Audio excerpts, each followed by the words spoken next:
Yes everyone. तो आज हम स्टार्ट करेंगे अपना लेक्चर नंबर 6। इसमें हम कंटिन्यू करेंगे अकाउंटिंग स्टैंडर्ड 10। लास्ट क्लास में हम अकाउंटिंग स्टैंडर्ड 10 में सब्सिक्वेंट रिकॉग्निशन टॉपिक कर रहे थे। सब्सिक्वेंट रिकॉग्निशन मतलब क्या होता है? Recognition at each reporting date. Means आपने पहले इनिशियल रिकॉग्निशन किया, इनिशियल रिकॉग्निशन जैसे सीज होता है तो हम अपना कैपिटलाइजेशन स्टॉप कर देते हैं। उसके बाद we find out a carrying amount of PP at each reporting date. तो उस कैरिंग अमाउंट को निकालने के लिए AS10 ने आपको दो मॉडल दिया है, कॉस्ट मॉडल और रीवैल्यूएशन मॉडल। या तो आप कॉस्ट मॉडल अप्लाई कर सकते हो या आप रीवैल्यूएशन मॉडल अप्लाई कीजिए। Now this option is available class wise. Class wise means कि every item which are similar are put under a same class. For example जितने भी आपके लैंड होते हैं वो लैंड के अंडर आ जाएंगे। For example, you have different category of land, land 1, land 2, land 3. So that will be under one class land. Similarly, जितने भी ऑफिस बिल्डिंग है वो आपके ऑफिस बिल्डिंग में आ जाएंगे, जितने भी आपके फैक्ट्री बिल्डिंग है वो आपके फैक्ट्री बिल्डिंग में आ जाएंगे। This are the class. तो whenever you revalue one item under a class, तो आपको सारे आइटम अंडर दैट क्लास को रीवैल्यू करना पड़ेगा। It means the option is available class wise. तो for one class you can opt cost model. For other class if you want you can opt revaluation model. Got this point? Now अगर आप opt करते हैं cost model तो how to find out carrying amount? Then carrying amount will be cost price less accumulated depreciation less accumulated impairment loss. इसे हम बोलते हैं carrying amount. Now depreciation will be calculated as per AS10. impairment loss की बातें हम करेंगे AS28 में। तो इस चैप्टर में हम impairment loss हमें बस इतना पता होना चाहिए, उसे डिडक्ट करते हैं from cost price to find out carrying amount, but how to calculate impairment loss उसे डिस्कस करेंगे AS28 में। अंडर रीवैल्यूएशन मॉडल हमें अपने पीपी को मेजर करना पड़ता है fair value on revaluation date. Don't worry, fair value will be given the question. तो fair value on revaluation date, from that we minus subsequent accumulated depreciation, उसके बाद minus करते हैं subsequent impairment loss and that will be the carrying amount. तो ये आपका हो गया कैरिंग अमाउंट निकालने का दो तरीका, आइदर अंडर कॉस्ट मॉडल और revaluation model. Now cost model में सिर्फ हमें डेप्रिसिएशन के ऊपर बात करनी है, बट रीवैल्यूएशन मॉडल में we need to understand what will be the accounting treatment for revaluation gain और लॉस। तो रीवैल्यूएशन मॉडल में कल हमने बात किया, पहला तो हम समझ चुके हैं revaluation option is available class wise. Got this point? Then frequency of revaluation, whenever you opt revaluation model then आप ऐसा नहीं है आपको हर साल रिवैल्यू करना पड़ेगा अपने एसेट को। That depends upon the whether asset का जो फेयर वैल्यू इंक्रीज हो रहा है, मींस चेंज हो रहा है या नहीं हो रहा है। तो if the item of PP experience significant changes in fair value every year, then we go for annual revaluation. For example land. But जो अदर आइटम होते हैं जिनका फेयर वैल्यू इतना बदलता नहीं है हर साल, उसके लिए आप रिवैल्यू कर सकते हो वैसे आइटम को after every 3 to 5 year. Got this point? अब रिवैल्यूएशन आपको कब करना है? You can do revaluation as at any point of time during the year, means as per the information given the question. Now what will be the accounting treatment of revaluation? For accounting treatment AS10 ने इसे दो part में divide किया है, first time revaluation, subsequent revaluation. First time revaluation में अगर आपका revaluation gain है, that revaluation gain will be transferred to revaluation surplus. Okay, अगर रिवैल्यूएशन लॉस है, that revaluation loss will be debited to profit and loss account. Now subsequent revaluation accounting treatment depends upon previous revaluation. अगर previously revaluation gain था और अभी भी revaluation gain है तो ये revaluation gain will be transferred to revaluation surplus. But previously revaluation gain था, आज लॉस है, तो this loss will be debited to revaluation surplus to the extent available, और जो बैलेंस लॉस होगा उसको आप डेबिट कर दोगे प्रॉफिट एंड लॉस अकाउंट में। करेक्ट? ना प्रीवियसली आपका रिवैल्यूएशन लॉस था, मींस डाउनवर्ड रिवैल्यूएशन था, अभी भी आपका डाउनवर्ड रिवैल्यूएशन लॉस है, तो loss will be debited to profit and loss account. But previously downward था, अब अपवर्ड हो गया है, मींस रिवैल्यूएशन गेन है, तो this revaluation gain will be credited to PL to the extent of previous decrease. Means पहले आपने जितना भी लॉस को डेबिट किया था पीएल में, आज उतना ही अमाउंट को क्रेडिट कर दो पीएल में, and balance gain will be transfer to revaluation surplus. ये आपका अकाउंटिंग ट्रीटमेंट हो गया। Got this point? फिर अकाउंटिंग ट्रीटमेंट के लिए AS10 ने दो टेक्निक दिए हैं। I hope you have understood this. Technique one में हम क्या करते हैं, जितना भी हमारा एक्यूमुलेटेड डेप्रिसिएशन होता है on the date of revaluation, उसको हम एलिमिनेट कर देते हैं फ्रॉम पीपी अकाउंट. तो what will be our journal entry? First we eliminate the amount of accumulated depreciation. Journal entry will be accumulated depreciation to PP. फिर जो revaluation gain होगा या रीवैल्यूएशन लॉस होगा उसका जर्नल एंट्री पास करेंगे. तो journal entry for revaluation gain will be PP account debit to revaluation surplus. अगर loss हो गया तो PL account debit to PL account debit to PP. Got this point? Yes sir. Now technique number 2 में क्या कहता है कि will not eliminate the accumulated depreciation. हम यहां क्या करेंगे, जो हमारा ग्रॉस बुक वैल्यू होता है, ग्रॉस बुक वैल्यू मतलब under cost model it will B cost price, under revaluation model it will be fair value. तो ग्रॉस बुक वैल्यू को हम रीस्टेट करेंगे प्रोपोर्शनेटली. तो मैंने आपको एक तरीका बताया था कि आप सरप्लस का परसेंटेज निकाल लीजिए, correct, and with the amount of that percentage आप ग्रॉस बुक वैल्यू और एक्यूमुलेटेड डेप्रिसिएशन को इंक्रीज या डिक्रीज कर दीजिए. मींस यहां पे सरप्लस भी हो सकता है, अगर लॉस होगा तो, अगर रीवैल्यूएशन लॉस है तो यहां डेफिसिट भी हो सकता है. तो सरप्लस परसेंटेज या डेफिसिट परसेंटेज निकाल लीजिए. एग्जाम में क्वेश्चन आएगा तो रीवैल्यूएशन गेन का ही आएगा, इसलिए मैंने भी एग्जांपल रीवैल्यूएशन गेन का लिया था. तो आपका ग्रॉस बुक वैल्यू भी बढ़ जाएगा, आपका एक्यूमुलेटेड डेप्रिसिएशन भी बढ़ जाएगा प्रोपोर्शनेटली. क्या जनरल एंट्री पास करोगे आप? PP account debit to accumulated depreciation, difference will be transfer to revaluation surplus. Got this point? Yes sir. ये हमने किया. फिर लास्ट पॉइंट जो था वो था accounting treatment of revaluation surplus. अब देखिए, जब आपने रीवैल्यूएशन किया है तो कुछ amount of gain is accumulated under revaluation surplus. अब उस रीवैल्यूएशन सरप्लस का क्या करें? तो this revaluation surplus is nothing but unrealised gain. और आपको पता होगा कि अनरियलाइज्ड गेन को हम डिस्ट्रीब्यूट नहीं कर सकते हैं अपने शेयर होल्डर्स को एज डिविडेंड.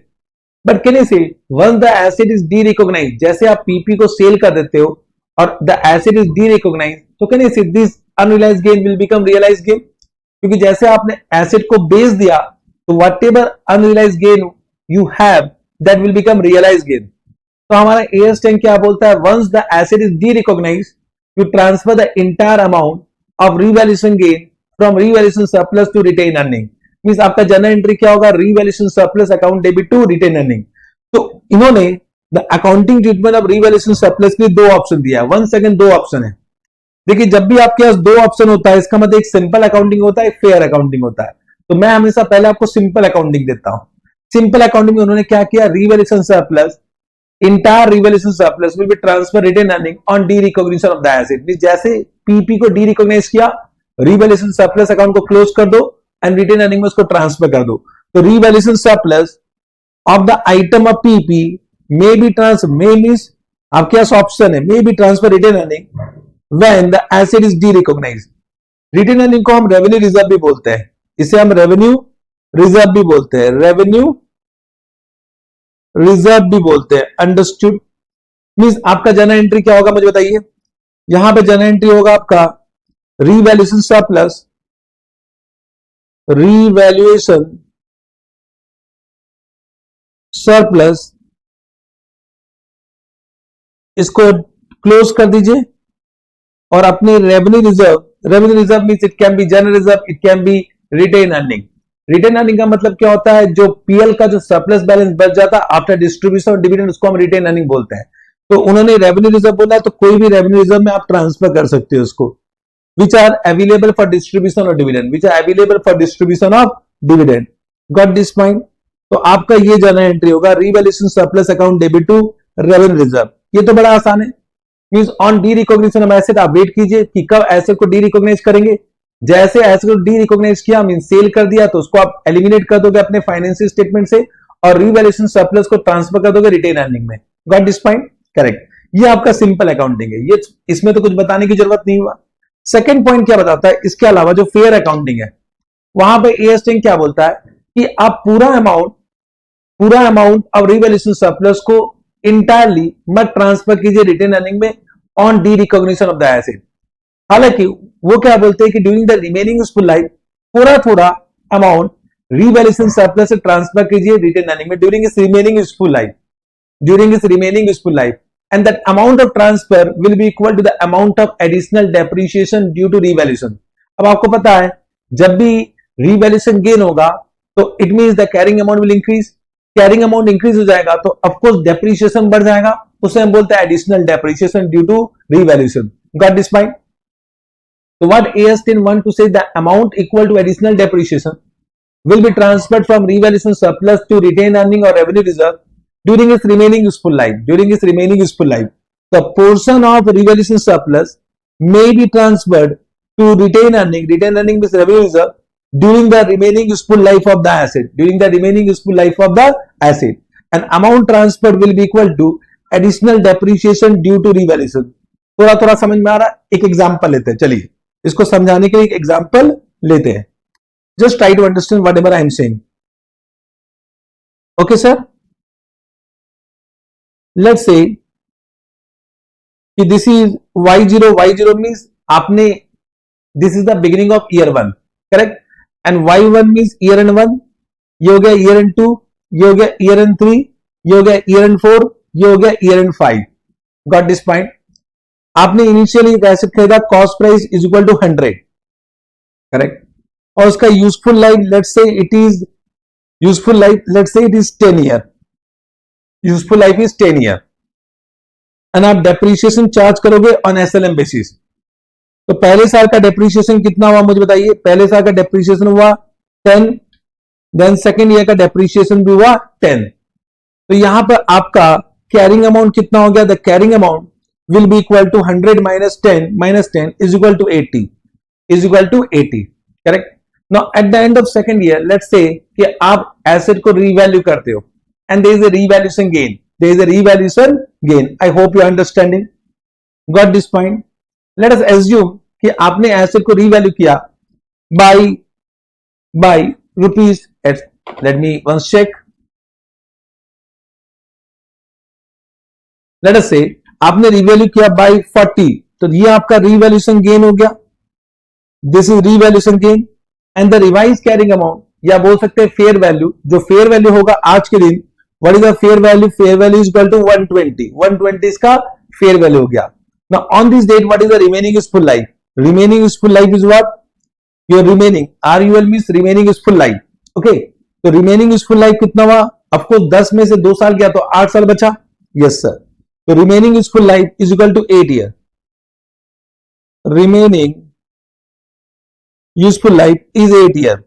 नाउ इसका मतलब सब्सिक्वेंट डेप्रीशिएशन आप 120 में लगाओगे तो 120 में आपका सब्सिक्वेंट डेप्रीशिएशन लगेगा. Understood. Subsequent depreciation will be on 120. तो ये आपका रिवाइज कैरिंग अमाउंट हो गया. नाउ रिवाइज कैरिंग अमाउंट को आप डेप्रीशिएट करोगे ड्यूरिंग रिमेनिंग यूजफुल लाइफ. तो 120 डिवाइड बाय 8 कितना हुआ 15. मींस कहने से अब आपका डेप्रीशिएशन होगा 15, 15, 15, 15, 15, 15. Got this point? Have you understood? Yes, sir. I hope you have understood this point. Correct. Now, मुझे बताइए अगर रिवैल्यूएशन नहीं होता तब आपका डेप्रीशिएशन कितना होता. तो अगर ये रिवैल्यूएशन नहीं होता तो आपका डेप्रीशिएशन होता 10, 10, 10. इसका मतलब आपका एडिशनल डेप्रीशिएशन कितना है. आपका एडिशनल डेप्रीशिएशन है 5, 5, 5. 5, 5, 5. Got this point? तो this is the amount of additional depreciation. इसे हम क्या बोलते हैं. अमाउंट ऑफ एडिशनल डेप्रीशिएशन बोलते हैं. Additional depreciation. Additional depreciation. Correct. Have you understood this point. Now let's say आपने Y5 में एसेट को सेल कर दिया. Eight the end of Y5 आपने एसेट को सेल कर दिया तो ये डी रिकॉग्नाइज हो गया. The asset is derecognise. The asset is derecognized at the end of year 5. Now you have two options. Option number 1. Option number 1 क्या बोलता है कि entire amount of revaluation surplus will be transferred retained earning during the at the end of on derecognition of the asset. Correct? तो option number 1 में आप क्या करोगे. Y5 में means year end 5 में. Y5 means year end 5 में आप क्या करोगे. Entire amount of revaluation surplus. ये आपका रिवैल्यूएशन सरप्लस है. तो entire amount of revaluation surplus you will transfer to revenue reserve. तो आपका जनरल एंट्री क्या होगा. आपका जनरल एंट्री होगा revaluation surplus account debit to revenue reserve. Correct. Means मैं ऐसे समझा देता हूं कि इस तरह से लिख लो, बेटर आपको समझ में आएगा. ऑप्शन नंबर 1 क्या बोलता है कि आपका जनरल एंट्री का revaluation surplus to revenue reserve. तो आपने Y3 में कुछ ट्रांसफर नहीं किया. Y4 में कुछ ट्रांसफर नहीं किया, at the on derecognition of the asset आपने पूरा ट्रांसफर कर दिया 40-40 आपने ट्रांसफर कर दिया। Got this point. Option number 2 क्या कहता है? ऑप्शन नंबर 2 क्या कहता है? Journal entry remain same. Journal entry क्या होगा? Revaluation surplus account debit to revenue reserve. आपका जर्नल एंट्री रिमेन सेम, लेकिन आप कितना ट्रांसफर करोगे during the remaining useful life, means at the end of each year during इस remaining useful life आप थोड़ा थोड़ा ट्रांसफर करोगे to revenue reserve from revaluation surplus. कितना ट्रांसफर करोगे? With an amount equal to additional depreciation, means journal entry remain same. तो अब Y3 में ट्रांसफर किए 5-5, Y4 में ट्रांसफर किए 5-5, अब क्योंकि सॉरी Y3 में ट्रांसफर किए 5-5, Y4 में भी 5, लेकिन Y5 में क्योंकि डी रिकॉग्निशन हो गया, जैसे डी रिकॉग्निशन होता है हम पूरा अमाउंट ट्रांसफर कर देंगे, पूरा अमाउंट ट्रांसफर कर देते हैं। हालांकि मैं आपको पूरा बता सकता था 10 साल के लिए, क्योंकि लंबा हो जाता, मैंने यही स्टॉप कर दिया। तो अब आपका बैलेंस कितना बचा? 40 में से आपने 10 पहले ट्रांसफर कर दिया है, तो 30 यहां पर ट्रांसफर कर दोगे, 30 यहां पर ट्रांसफर कर दोगे। तो of course this is more fair accounting, more fair accounting, but ये एक सिंपल अकाउंटिंग है, सिंपल अकाउंटिंग। ऑफकोर्स अगर क्वेश्चन साइलेंट होगा तो आप ऑप्शन नंबर 1 ही अपनाइए एग्जाम में, but if question says then आपको ऑप्शन नंबर 2 अपनाना पड़ेगा। And most of the question exam will say कि they want to transfer revaluation surplus to revenue reserve during इस रिमेनिंग यूजफुल लाइफ। इसका मतलब they are opting for option number 2। तो be careful what question says, be careful what about question, question आपको क्या information दे रहा है। Have you understood this point? अब मुझे बताइए क्या आपको समझ में आया? तो you can see the journal entry remain same. दोनों ऑप्शन में आपका जर्नल एंट्री क्या है? रिवैल्यूएशन सरप्लस को आप डेबिट कर रहे हो, रेवेन्यू रिजर्व को क्रेडिट कर रहे हो, मींस आपका एक रिजर्व एंड सरप्लस कम हो रहा है, मींस आपका रिवैल्यूएशन सरप्लस कम हो रहा है और आपका रेवेन्यू रिजर्व बढ़ रहा है। तो it will not change the reserve and surplus, reserve and surplus the total reserve and surplus remain same. आपने क्या किया? एक रिजर्व से अमाउंट को लिया और दूसरे रिजर्व में ट्रांसफर कर दिया, तो ये total reserve remain same, but unrealised gain will now become realised gain. और जैसे वो चला जाता है रेवेन्यू रिजर्व में, then it is available for distribution or dividend to shareholders. Got this point? तो यहां पर आप पूरा ट्रांसफर कर दोगे on de-recognition of the asset, but यहां पर आप थोड़ा थोड़ा ट्रांसफर करोगे during its remaining useful life, और जैसे एसेट de-recognize हो जाता है, आप जितना भी बैलेंस ऑफ रिवैल्यूएशन सरप्लस है उसको ट्रांसफर कर दोगे अपने रेवेन्यू रिजर्व में। Got this point? Have you understood? I hope you have understood. इस एग्जाम्पल को समझे? Any doubt? No doubt? No doubt, correct. ना इसमें एक डाउट आएगा, डाउट क्या है कि जो एडिशनल डेप्रिसिएशन है, मुझे बताइए जो एडिशनल डेप्रिसिएशन है, सोच के बताइएगा, जो एडिशनल डेप्रिसिएशन है उसे आप पीएल में डेबिट करोगे कि उसको रिवैल्यूएशन सरप्लस के साथ एडजस्ट करोगे? तो additional depreciation will be debited to PL और additional depreciation will be adjusted with revaluation surplus. सोच के बताइए, क्योंकि हो सकता है मैं आपको कुछ और समझा रहा हूं, आप उसका मतलब कुछ और ले रहे हो। मैंने क्या बोला कि amount equal to additional depreciation will be transferred from revaluation surplus to revenue reserve, ये मैंने बोला। मैंने ये नहीं बोला कि additional depreciation be debited to revaluation surplus. देखिए जर्नल एंट्री में कहीं पर भी डेप्रिसिएशन यूज नहीं किया गया है, करेक्ट। इसका मैं डेप्रिसिएशन, चाहे वो ओरिजिनल डेप्रिसिएशन हो चाहे वो एडिशनल डेप्रिसिएशन हो, ये पूरा डेप्रिसिएशन, ये जितना भी डेप्रिसिएशन होता है ये हमेशा पीएल में ही जाता है। तो any amount of depreciation will be always debited to PL. तो ये मत समझना कि मैं ये बोल रहा हूं कि amount of additional depreciation will be now debited to revaluation surplus, ऐसा मैंने कहीं नहीं कहा है। तो अमाउंट ऑफ डेप्रिसिएशन, डेप्रिसिएशन चाहे वो ओरिजिनल डेप्रिसिएशन हो चाहे वो एडिशनल डेप्रिसिएशन हो, करेक्ट ना, always depreciation be debited to profit and loss account as an expense. तो डेप्रिसिएशन को तो आप डेबिट करोगे पीएल में, मैंने ऐसा कहीं नहीं कहा कि amount of additional depreciation debited to revaluation surplus account. मैंने बोला an amount equal to additional depreciation will be transferred from revaluation surplus to revenue reserve. Got this point? तो depreciation will be always debited to profit and loss account, correct. Now मेरी बात समझना, जब आप ये journal entry करते हो, जब आपने ये जर्नल एंट्री किया तो इस जर्नल एंट्री को कभी भी पीएल के थ्रू रूट नहीं करेंगे, means you will never transfer revaluation surplus to PL account. Once any gain has been transfer to revaluation surplus, उस रीवैल्यूएशन सरप्लस को आप पीएल अकाउंट में कभी ट्रांसफर नहीं करोगे, उसको डायरेक्टली ट्रांसफर कर दोगे रेवेन्यू रिजर्व में, उसको डायरेक्टली कहां ट्रांसफर कर दोगे, रेवेन्यू रिजर्व में ट्रांसफर कर दोगे। तो क्या एक पॉइंट लिखा हुआ क्लैरिफिकेशन के लिए, transfer of revaluation surplus to revenue reserve are not made through PL account. This may be important for MCQs, multiple choice question के लिए important है। And additional depreciation on revalued amount is गलत लिखा हुआ is, तो correct लिखा हुआ है, additional depreciation on revalued amount is always transferred to PL account, is always transferred to PL account. Got this point? Have you understood? हालांकि पहले गलत था, मैंने इसको रेक्टिफाई कर दिया, मैं सोचा कि अभी तक रेक्टिफाई हुआ नहीं है। ओके, तो additional depreciation revalued amount is always transferred to PL account. Correct? तो ये दो clarification समझ गए। With this we completed the revaluation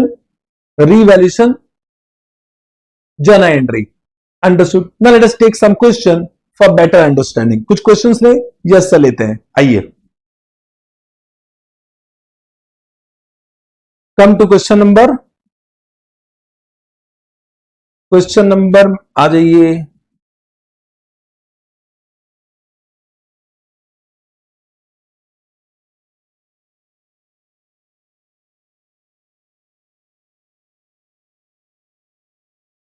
सबसे पहले करेंगे क्वेश्चन नंबर 19, क्वेश्चन 19 करते हैं। Okay sir, value limited acquired a plant on 1/4/2004 for ₹100 lakh. तो 1/4/2004 में उन्होंने 100 लाख का प्लांट खरीदा। The company charge straight line depreciation on the basis of estimated useful life. आपका लाइफ कितना दिया हुआ एसेट का? 10 साल। And the scrap value eight the and is 2.5% of the cost. Scrap value का मतलब होता है रेसिडुअल वैल्यू। रेसिडुअल वैल्यू आपको पता है, एसएलएम के केस में आपका फॉर्मूला क्या है? Cost minus residual value divided by useful life. मैं ये मान के चला हूं कि अभी आपको डेप्रिसिएशन निकालना आता है, अभी डेप्रिसिएशन डिस्कस करेंगे, लेकिन बचपन में फाउंडेशन में आपने डेप्रिसिएशन निकालना सीखा है। Okay sir, at the beginning of 5th year, बोला at the beginning of 5th year the asset was revalued upward by 40% of written down value. तो 40% से उसका वैल्यू इंक्रीज हो जाएगा। And the revaluation profit was transfer to revaluation reserve. Of course revaluation reserve में transfer करेंगे। While charging depreciation after revaluation, estimated remaining life was assessed to be 6 year. Of course कहने से लिखा हुआ eight the beginning of 5th year, तो 10 साल में 4 साल एक्सपायर हो गया, तो बचेगा कितना? 6 साल ही। And the scrap realisation was now expected to be 2.5% of revalued figure. बोला कि now residual value will change and it will become 2.5% of revalued amount. No additional depreciation was adjusted through revaluation reserve account. इसका मतलब क्या हुआ? यही समझना है। इसका मतलब क्या? No additional depreciation was adjusted through revaluation reserve account means यहां पर वो अवेल किया ऑप्शन नंबर 1 ना कि option number 2। means they will transfer entire amount of revaluation surplus, वो पूरा अमाउंट ऑफ revaluation surplus को ट्रांसफर करेंगे रेवेन्यू रिजर्व में on derecognition of the asset. Correct? हालांकि इस क्वेश्चन को मैं ऑप्शन नंबर 1 ऑप्शन नंबर 2 दोनों से करके दिखाऊंगा कि ऑप्शन नंबर 1 होता तो क्या करते, ऑप्शन नंबर 2 होगा तो क्या करेंगे। Understood? At the beginning of the 8th year the company found the asset useless and accordingly decided to retire it. On the date of retirement the estimated realisable value of the asset is 3,80,000। अभी हमने ये point किया नहीं है। हमारा as Cheng क्या बोलता है? If the asset is retired from active use and held for sale, अभी ये पॉइंट आने वाला है कि asset is retired from active use and held for sale, तब उसको हम मेजर करेंगे एट कैरिंग अमाउंट और NRV whichever is lower, और जो डिफरेंस होगा उसको हम चार्ज कर देंगे प्रॉफिट एंड लॉस अकाउंट में। Got this point? इसको हम कर लेंगे, कोई इसमें नहीं है। Asset is loss on retirement of the asset to be charge to SOPL. तो आपको निकालना कितना लॉस चार्ज करेंगे आपके प्रॉफिट एंड लॉस अकाउंट में। Can we do it? Yes sir. तो हम कर रहे हैं क्वेश्चन नंबर 19, क्वेश्चन नंबर 19 कर रहे हैं। Yes sir. एक बार क्वेश्चन को समझते हैं। क्या लिखा हुआ है कि y0 means at the beginning of year 1। जब भी लिखता हूं y0 इसका मतलब होता है eight the beginning of year 1। ठीक है? आपका कॉस्ट प्राइस कितना था? 100 लाख। आपको रेसिडुअल वैल्यू कितना दिया? 2.5% मींस 2.5 लाख। आपका यूजफुल लाइफ दिया हुआ है 10 ईयर, और आपका डेप्रिसिएशन मेथड हो गया एसएलएम। फिर लिखा हुआ eight the beginning of year 5, eight the beginning of year 5, तो ये हो गया y1, y2, y3, y4, तो this is year and and this is also beginning of year 5, तो ये आपका हो गया बिगिनिंग ऑफ ईयर 5, क्योंकि ये होगा y5, तो this is eight the end of year 5। तो बिगिनिंग ऑफ ईयर 5 में क्या हुआ, ये ध्यान देखना है, बिगिनिंग ऑफ ईयर 5 में क्या हुआ, आपका रीवैल्यूएशन हुआ, करेक्ट। तो यहां पर आपका जो इंक्रीज हुआ है, उन्होंने कहा कि इट इज 40% ऑफ WDV, कितना इंक्रीज किए, 40% रिटर्न डाउन वैल्यू। तो आपको पहले कैरिंग अमाउंट निकालना पड़ेगा, उसका 40% हो जाएगा आपका रीवैल्यूएशन गेन, उसका 40% हो जाएगा आपका रीवैल्यूएशन गेन, अंडरस्टूड।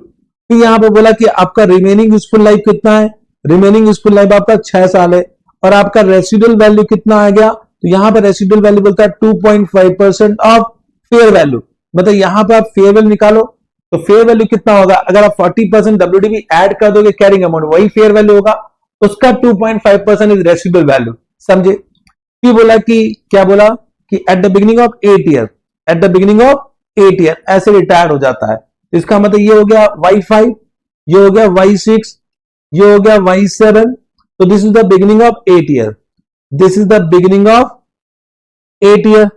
तो बिगिनिंग ऑफ 8 ईयर में आप क्या करोगे, asset will be retired, asset will be retired, तो asset is retired, asset is retired.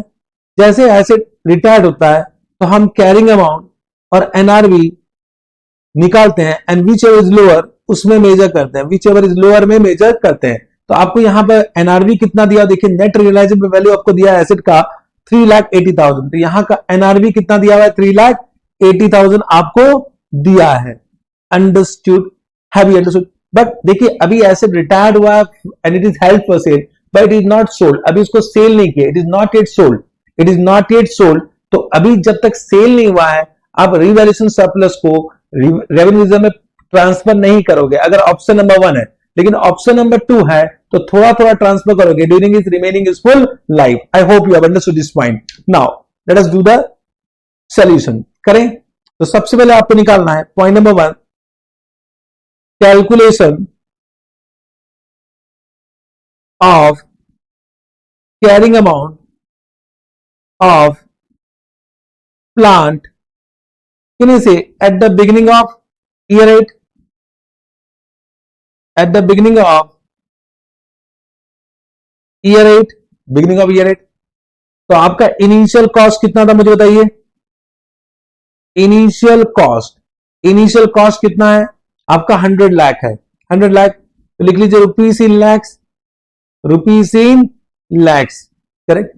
फिर आपका रीवैल्यूएशन कब हुआ, eight the beginning of 5th year, तो आपको 4 साल का डेप्रिसिएशन निकालना पड़ेगा, 4 साल का आपको एक्यूमुलेटेड डेप्रिसिएशन माइनस करना पड़ेगा, लिखिए लेस, आप क्या करोगे, एक्यूमुलेटेड डेप्रिसिएशन, एक्यूमुलेटेड डेप्रिसिएशन इसमें से माइनस करोगे, क्या बोलोगे 100, आपका रेसिडुअल वैल्यू कितना है 2.5, टोटल लाइफ कितना है 10, इनटू कितना लाइफ एक्सपायर हुआ 4, तो ये कितना आएगा देखिए 100, this will B 100 minus 2.5 divide by 10 into 4, ये आ गया आपका 39, तो 39 माइनस कर दीजिए, तो ये आपका आ जाएगा carrying amount as at year end 4, तो ईयर एंड 4 में आपका कैरिंग अमाउंट कितना है, दैट इज 61, ये आपका आ गया 61।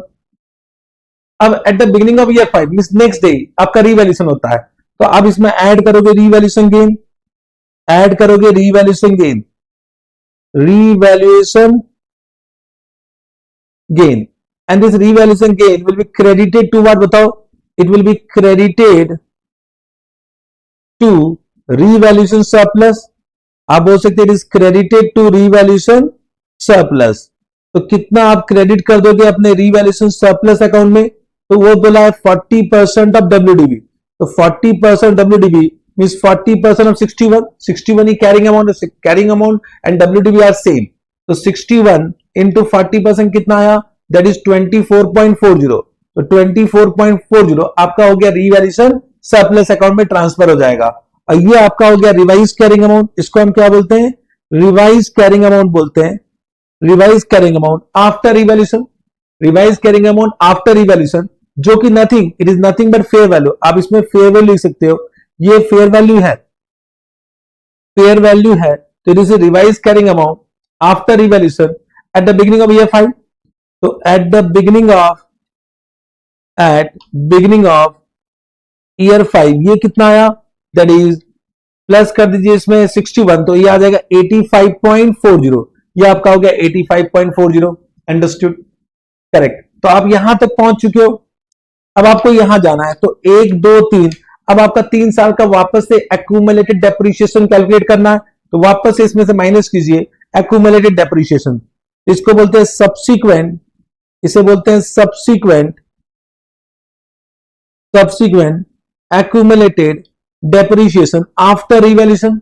आफ्टर रिवैल्यूएशन आप सब्सिक्वेंट डेप्रिसिएशन चार्ज करोगे on revise carrying amount means on fair value, तो आपका फेयर वैल्यू अब कितना 85.40, तो आप लिखोगे 85.40। अब आपका रेसिडुअल वैल्यू चेंज हो गया, अब उसने बोला कि residual value 2.5% of fair value, 2.5% of fair value, तो फेयर वैल्यू तो 85.40 ही है, तो देखो 2.5% ऑफ 85.40 कितना आया, चेक करो ये कितना आ रहा है, तो इंटू 2.5% कर दो, दिस इज कमिंग 2.135, तो यहां से माइनस कर दो 2.135।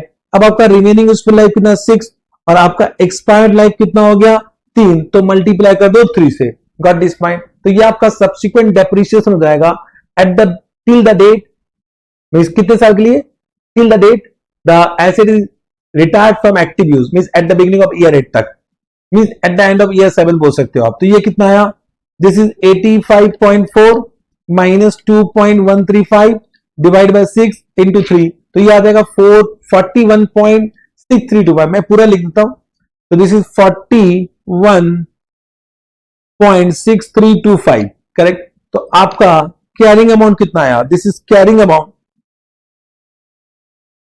As on the beginning of year 8, ये कितना आ रहा है, दिस इज, माइनस कर दो इसमें से 85.4, तो this will B 43.7675, got this point, ये आपका कैरिंग अमाउंट आ गया, correct, yes sir, any doubt.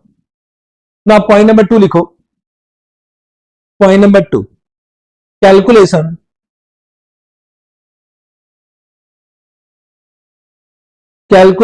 of loss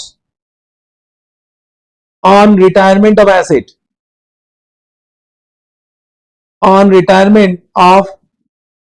asset, at the beginning of year 8। तो ये पॉइंट अभी तक हमने किया नहीं है, लेकिन लिख लीजिए, as per AS 10 if any items of PP is retired from active use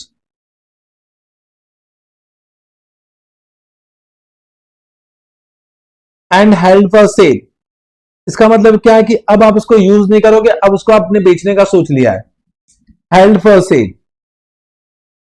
ऐसा होता है ना कि हमारे पास एक मोबाइल है, हमने नया मोबाइल खरीद लिया, तो पुराने मोबाइल को तो आपने यूज करना बंद कर दिया, नाउ आपने उसको किस पर्पज लगाया, सेल पर्पज के लिए, जैसे कोई मिलेगा बकरा आप उसको बेच दोगे, यही मतलब है ना। तो it is now retired from active use and held for cell, correct, लिखो सच PP will be measured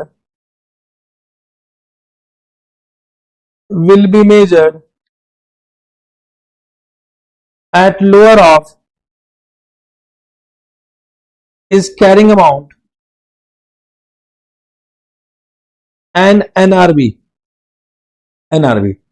तो मुझे बताओ कैरिंग अमाउंट कितना है, कैरिंग अमाउंट हमने कितना कैलकुलेट किया, 43.7675, करेक्ट, और इसका NRV कितना दिया हुआ, NRV इज 3,80,000, 3.80 करेंगे, तो of course the lower is NRV, तो इसका मतलब लॉस कितना हो गया, तो loss on retirement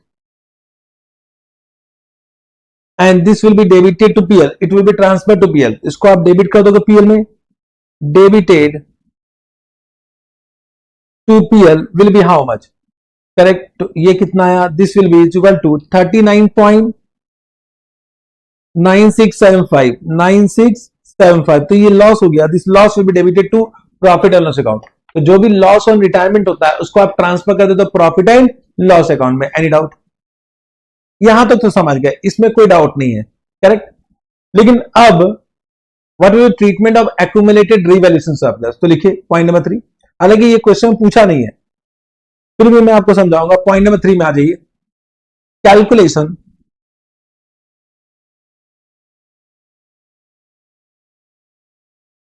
calculation of balance of revaluation surplus as at the beginning of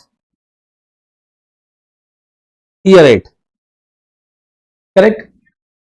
देखिए, not required in the question, लिख लो not required in the question, ये पूछा नहीं है, लेकिन अगर पूछेगा तो कैसे करना है, not required in the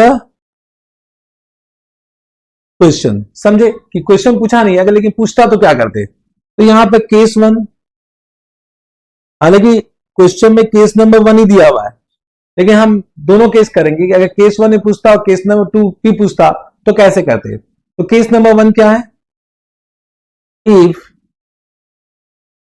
entire revaluation surplus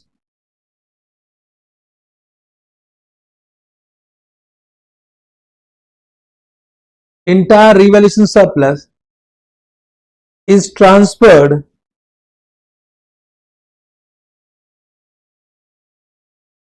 to what, revenue reserve on derecognition of asset, on derecognition of asset। तो अभी तो एसेट को डी रिकॉग्नाइज नहीं किया, डी रिकॉग्नाइज कब करेंगे, जब उसको हम सेल कर देंगे, करेक्ट, अंडरस्टूड। इसका मतलब अभी आप कोई भी अमाउंट को ट्रांसफर नहीं करोगे अपने रेवेन्यू रिजर्व में। तो देखो रीवैल्यूएशन गेन कितना था, what was the revaluation gain, revaluation gain at the beginning of year 5, at the beginning of year 5, तो आपका revaluation gain था 24.40 and how much will transfer, तो देखिए transfer retain earning, transfer to retain earning और revenue reserve एक ही है, आप रेवेन्यू रिजर्व लिखिए बेटर, क्योंकि एएस 10 ने यूज किया रेवेन्यू रिजर्व, तो less transfer revenue reserve nil, क्योंकि अभी डी रिकॉग्निशन हुआ ही नहीं है। इसका मतलब बैलेंस कितना बचा, balance of revaluation surplus as at beginning of year 8 will be 24.40, understood, correct। why transfer is 0, because PP is not yet de-recognized, उसको अभी भी हमने डी रिकॉग्नाइज नहीं किया है। डी रिकॉग्निशन मतलब क्या हो गया कि आपने पीपी को पूरा जीरो कर दिया है, that has been remove from the financial statement, समझे, करेक्ट। ये हो गया केस नंबर 1। आपको क्वेश्चन में यही पूछा था, दिस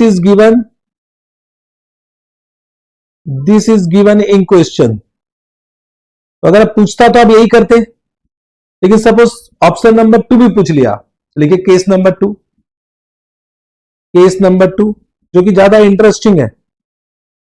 केस नंबर 2 क्या बोलता है, if an amount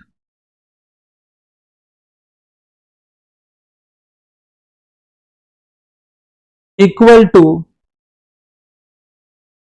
additional depreciation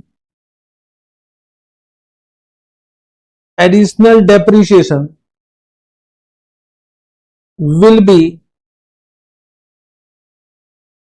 transferred to revenue reserve if an amount equal to additional depreciation will be transferred to revenue reserve during its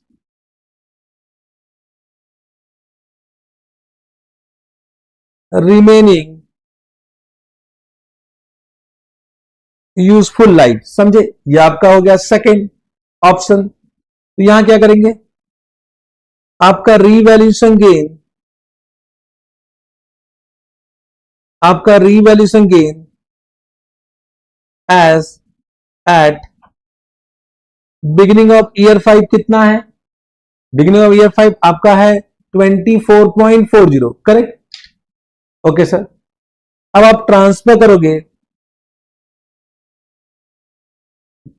करोगे टू रेवेन्यू रिजर्व।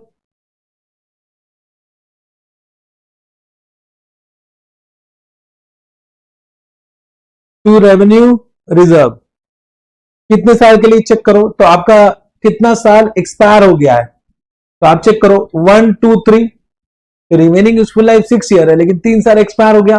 तो simple formula क्या है, जो भी आपका रीवैल्यूएशन गेन है, आपका revaluation gain कितना 24.40, आप इसको एसएलएम बेसिस में क्या करोगे, ट्रांसफर कर दोगे, डिवाइड बाय 6 इंटू 3, ये एकदम सिंपल तरीका है। हाँ, अगर देखिए आपका rate of depreciation reducing balance method के हिसाब से दिया तो ये तरीका नहीं होगा, लेकिन 99.9% एग्जाम में आपको हमेशा एसएलएम पूछेगा, आपको कभी भी रिड्यूसिंग बैलेंस मेथड या बचपन में जो आप डब्ल्यूडीबी मेथड बोलते तो वो कभी नहीं पूछेगा, तो हमेशा ये पूछेगा। तो आप हमेशा ऐसे करके आना कि 3 साल की ट्रांसफर करना है, तो आपने क्या करना है कि आपका रीवैल्यूएशन गेन कितना है 24.40 है, आपका टोटल रिमेनिंग यूजफुल लाइफ कितना 6, उसमें से एक्सपायर्ड कितना हो गया 3, तो बचा कितना 12.20, करेक्ट। तो ये आपका 12.20 ट्रांसफर हो गया, अब बचा भी कितना 12.20, तो बैलेंस, अब बैलेंस कितना है as at the beginning of year 8, that is 12.20, got this point। समझे, ये आपको मैंने एडिशनली बता दिया कि अगर ऐसा क्वेश्चन आता तो क्या करना। हालांकि इस क्वेश्चन में नहीं पूछा था, इस क्वेश्चन में सिर्फ आपसे पूछा था कि लॉस कितना ट्रांसफर करेंगे, तो लॉस हम कैलकुलेट कर चुके हैं, and this loss will be debited to profit and loss account. This loss will not be adjusted, लिख लो, will not be adjusted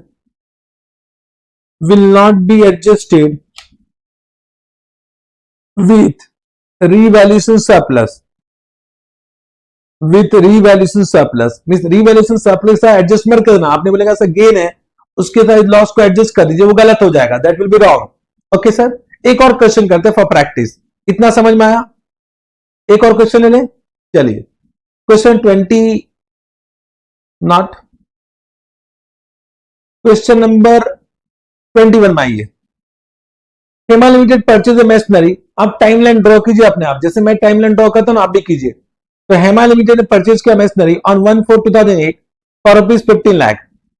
the company charge straight line depreciation based on 15 year, आपका total life कितना है 15 year, working life estimate and residual value कितना है 3 lakh. Eight the beginning of fourth year में क्या हुआ, the company by way of systematic evaluation revalued machinery upward bye 20% of net book value as on the date and also re-estimated useful life। अब यहां पर re-estimate किया useful life as 7 year, means आपको एक नया लाइफ दे दिया। Last question में देखिए जो रिमेनिंग यूजफुल लाइफ 6 ईयर था, that was nothing but unexpired life, correct ना, बट यहां पे एक नया लाइफ दे दिया। And the scrap value is nil, अब बोलता है स्क्रैप वैल्यू नील है।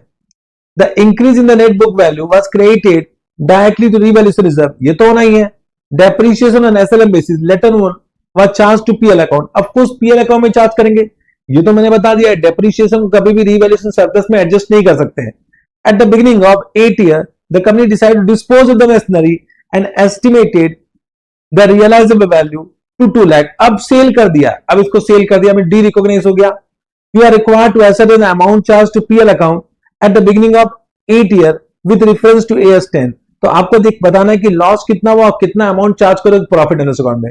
यहां भी आपसे ये नहीं पूछा है कि बैलेंस निकालो रिवैल्यूएशन रिजर्व का, लेकिन इस क्वेश्चन में भी करेंगे। लेकिन यहां पर कहने से the balance of revaluation reserve will be transfer to revenue reserve because derecognition हो चुका है, डी रिकॉग्निशन हो चुका है। करेक्ट, क्या क्वेश्चन बोलता है, पहले क्वेश्चन को समझते हैं।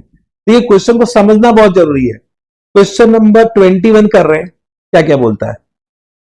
तो आपको बोला 1/4/2008, आपको बोला 1/4/2008 में आपने एसेट खरीदा जिसका कॉस्ट प्राइस कितना था, 15 लाख था।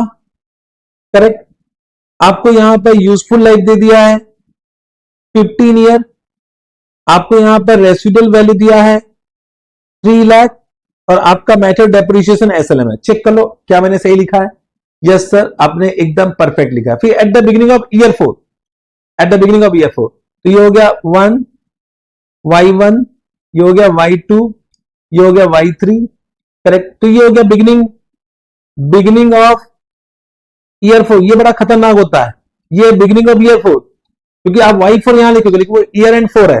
मींस मैं बोल सकता हूं ये हो गया 1/4/2009, ये 10, ये 11 हो गया। 1/4/2011 में क्या हुआ, रीवैल्यूएशन हुआ। तो रीवैल्यूएशन कितना हुआ चेक करो। उन्होंने बोला इंक्रीज कर देंगे, कितना इंक्रीज कर देंगे, 20% of net book value, means 20% of WDV only. तो सिमिलर क्वेश्चन है 20% ऑफ WDV। और यहां पर उन्होंने बोला कि अब आपका रिमेनिंग यूजफुल लाइफ कितना है, 7 ईयर है। अब आपका रिमेनिंग यूजफुल लाइफ कितना है, 7 ईयर है। मींस पहले 15 साल था फ्रॉम द बिगिनिंग, अब लेकिन 7 year from this date. Correct, और आपका जो रेसिडुअल वैल्यू है उसको बोल दिया नील, यहां पर रेसिडुअल वैल्यू हो गया nil. Got this point, okay sir, nothing to worry. Yes sir, फिर क्या बोलता है, व्हाट दे वांट टू से कि eight the beginning of 8 year, eight the beginning of 8 year में आ जाओ। तो ये हो गया आपका Y4, ये हो गया Y5, ये हो गया Y6 और ये हो गया Y7। तो this is the beginning of year 8, beginning of year 8। Beginning of year 8 में आपने सेल कर दिया, कितना में सेल किया भाई, आपने सेल किया, कौन से अमाउंट में सेल किया आपने, 2 लाख में आपने सेल कर दिया। तो 2 लाख में बेच देंगे, कोई दिक्कत नहीं है, 2 लाख में बेच दो।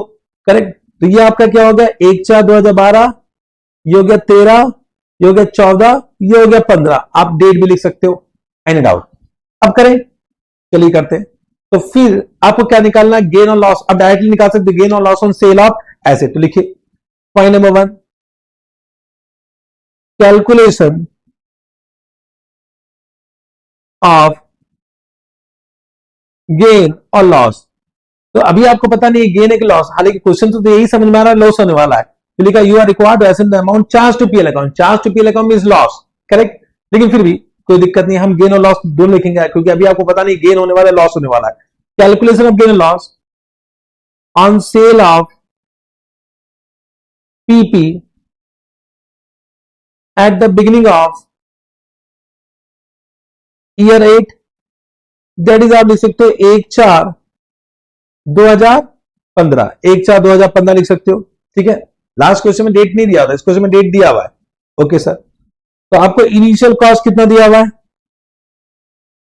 इनिशियल कॉस्ट मींस 1/4/2008 में आपको दिया हुआ 15 लाख, तो लिखिए 15 लाख। अब आप डेप्रिसिएशन पहले हुआ रिवैल्यूएशन, तो 1 2 3 3 साल का एक्यूमुलेटेड डेप्रिसिएशन निकालोगे। तो लेस करो एक्यूमुलेटेड डेप्रिसिएशन, तो आप बोलेगे 15 लाख। आपका रेसिडुअल वैल्यू कितना है 3 लाख, डिवाइड बाय करोगे 15, एक्सपायर कितना हुआ 3, तो ये कितना हुआ, तो ये हो गया 12 लाख डिवाइड बाय 15 इंटू 3, तो ये हो गया 2,40,000। तो आपका डेप्रिसिएशन कितना आ गया 2,40,000 आ गया। तो लिख लीजिए 2,40,000। तो आपका कैरिंग अमाउंट कितना आया, कैरिंग अमाउंट एज ऑन 31 मार्च, क्योंकि ईयर एंड में आप कैरिंग अमाउंट कैलकुलेट करो, 31 मार्च 2011 लिख सकते हो, 31 मार्च 2011। तो ये कितना आया बताइए, ये आ गया आपका 60,000, 12,60,000। Understood? Yes sir. Any doubt? No doubt. अब आप क्या करोगे मुझे बताओ। अब आप रीवैल्यूएशन करोगे तो इसमें ऐड कर दोगे revaluation gain, revaluation gain, revaluation gain. इसको क्रेडिट कहां कर दोगे? Credited to what? Credited to revaluation surplus, credited to revaluation surplus. कितना हुआ? क्वेश्चन में लिखा हुआ 20% ऑफ नेट बुक वैल्यू, तो 20% ऑफ नेट बुक वैल्यू कर दो तो ये आ जाएगा 20% ऑफ 12,60,000, 12,60,000 ना, 12,60,000। तो ये कितना आ रहा है? तो इंटू 20% करो, यह आ गया 2,52,000। तो ये आपका गेन हो गया 2,52,000। Got this point? तो ये बन गया आपका revise carrying amount, revise carrying amount, या बोल सकते हो इसको fair value as at the beginning. तो एज एट कौन सा डेट है? डेट क्या हो गया? 1/4/2011 हो गया।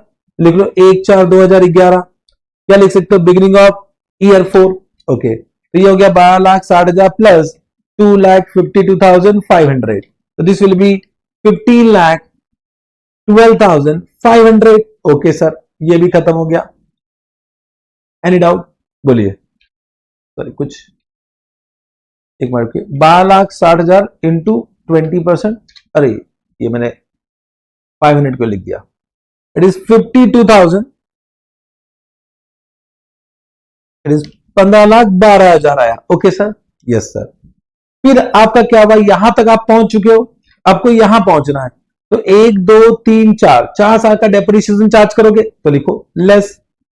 अब इसमें लेस करोगे आप subsequent accumulated depreciation, subsequent accumulated depreciation. तो अब लेकिन आपका लाइफ कितना हो गया? टोटल लाइफ 7 ईयर हो गया, ये ध्यान रखना। अब हो गया remaining useful life is 7 year. यहां पे हम एग्जाम्पल ले रहे हैं कि जो यूजफुल आपका रीएस्टिमेटेड लाइफ दिया हुआ है वो यहां से दिया हुआ है। देखिए, आप एक दूसरा एग्जाम्पल ले सकते हो कि जो रीएस्टिमेट लाइफ दिया हुआ है वो शुरू से है। तो अगर आप वो एजम्पशन लोगे, अगर आपने वो एजम्पशन लिया तो 7 साल में 3 साल चला गया, करेक्ट? तो हम ये एजम्पशन ले रहे हैं कि क्वेश्चन साइलेंट है, तो अभी हमें क्वेश्चन को समझना पड़ेगा। तो क्योंकि यहां पे एस्टिमेटेड दिया हुआ है तो हम ये मान रहे हैं रिमेनिंग यूजफुल लाइफ दिया हुआ है कि यहां से 7 साल, यहां से 7 साल, करेक्ट? तो ये रिमेनिंग यूजफुल लाइफ दिया हुआ है 7 ईयर। तो आप क्या करोगे? 15,12,000। अब आपका रेसिडुअल वैल्यू निल है, डिवाइड बाय 7 करोगे, इंटू 4 कर दोगे, इंटू 4 कर दोगे। 4 क्यों? क्योंकि आपका 1 2 3 4, ये देखिए टाइमलाइन बनाना बहुत इंपॉर्टेंट है, यहीं पे गलती हो जाता है एग्जाम में। ओके सर, इंटू 4 कर दोगे तो 15,12,000 डिवाइड बाय 7 कर दो, इंटू 4 कर दो, तो ये आपका आ गया 8,64,000। This will become 8,64,000। Okay sir, तो ये आपका आ गया 8,64,000। चलेगा? अब आपका कैरिंग अमाउंट कितना आया? मैं नेक्स्ट पेज में लिख रहा हूं। तो carrying amount as at what is the date? Date is what?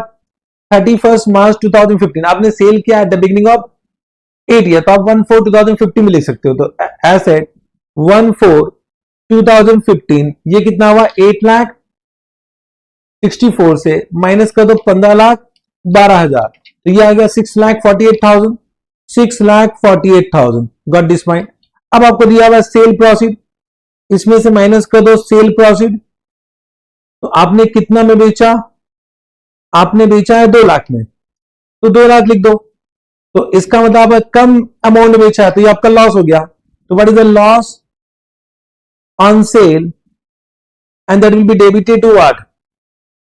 Debited to PL account, debited to PL account. ये कितना है आपका? 4,48,000। तो ये आपका लॉस हो गया, ये आपका लॉस हो गया। अंडरस्टूड? चेक कर लेते हैं आंसर कितना दिया हुआ है। देखिए, आपको दिया हुआ 4,48,000 loss to be charge to PL account as per AS 10। Got this point? Understood? अब देखिए उन्होंने क्या लिखा? Amount of revaluation surplus transfer revenue reserve. अब क्वेश्चन को साइलेंट है, उन्होंने ऑप्शन नंबर 1 किया है। तो मैं भी ये बोलूंगा क्वेश्चन साइलेंट में आप ऑप्शन नंबर 1 कीजिए कि amount of revaluation surplus transfer to revenue reserve on derecognition of the asset will be the entire amount of revaluation gain. लेकिन मैं आपको दोनों केस दूंगा क्योंकि एग्जाम में अगर पूछ लिया तो कैसे करना है, तो लिखिए point number 2, point number 2, balance of revaluation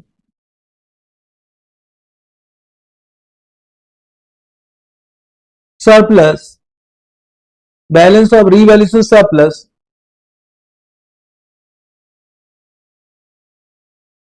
transfer to revenue reserve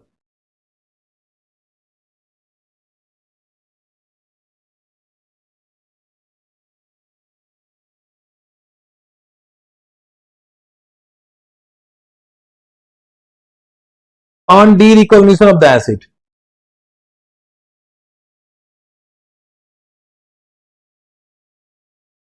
okay sir, तो ऑप्शन नंबर 1, ऑप्शन नंबर 2 ऐसे कर लें। Case number 1, if entire amount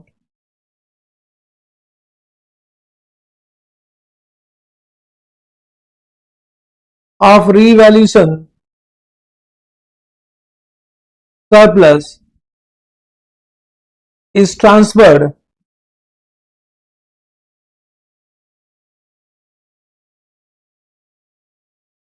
to revenue reserve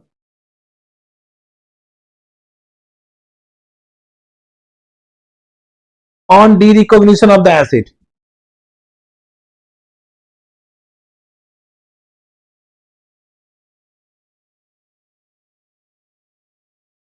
asset तब तो पूरा अमाउंट ट्रांसफर कर दो, करेक्ट। देखो in this case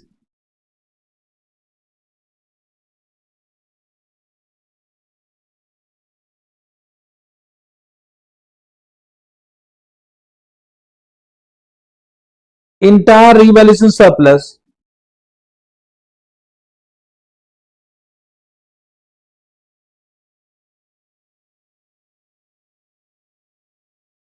of rupees 2,52,000, 2 lakh check करो कितना गेन था आपका, 2,52,000 था, will be transferred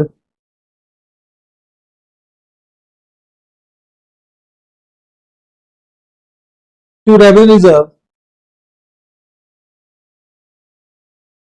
on 1/4/2015, 1/4/2015 means on the D recognition of the asset, समझे। तो 1/4/2015 में आपने सेल किया, ओके। केस नंबर 2 क्या है, case number 2, if an amount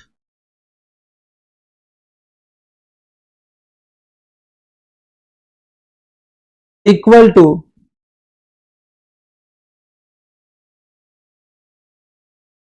additional depreciation is transferred from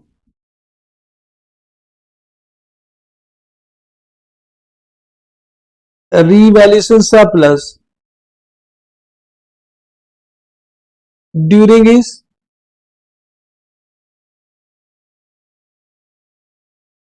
remaining useful life, समझे। तो यहां पे आपको बताना पड़ेगा कि भाई आप ऑन डी रिकॉग्निशन कितना ट्रांसफर करोगे। तो पहले मुझे बताओ रीवैल्यूएशन गेन कितना है, रीवैल्यूएशन गेन ऑन 1/4, आपका रीवैल्यूएशन कब हुआ था, 1/4/2011 को हुआ था, 1/4/2011, 2,52,000, इसमें देखिए minus transfer to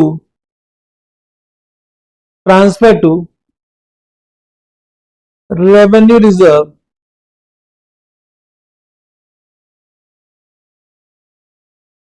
during 4 year. 4 year क्यों, क्योंकि आपका जो 7 ईयर्स था उसमें से 1 2 3 4 4 साल एक्सपायर हो गया, तो 4 साल तक तो आप 4 साल तक तो आप ट्रांसफर कर दिए होंगे, क्योंकि यहां पर भी एट द एंड आप ट्रांसफर, बिगिनिंग में हो रहा है आपका सेल, तो 1 2 3 4 4 साल आप ट्रांसफर कर दिए होंगे। यस सर, एकदम कर दिए होंगे। आप अलग अलग भी लिख सकते हो लेकिन डायरेक्टली दीजिए। 2,52,000 डिवाइड बाय 7 इंटू 4 करोगे तो ये कितना हुआ? 2,52,000 डिवाइड बाय 7 इंटू 4, ये आपका 1,44,000 ट्रांसफर हो गया।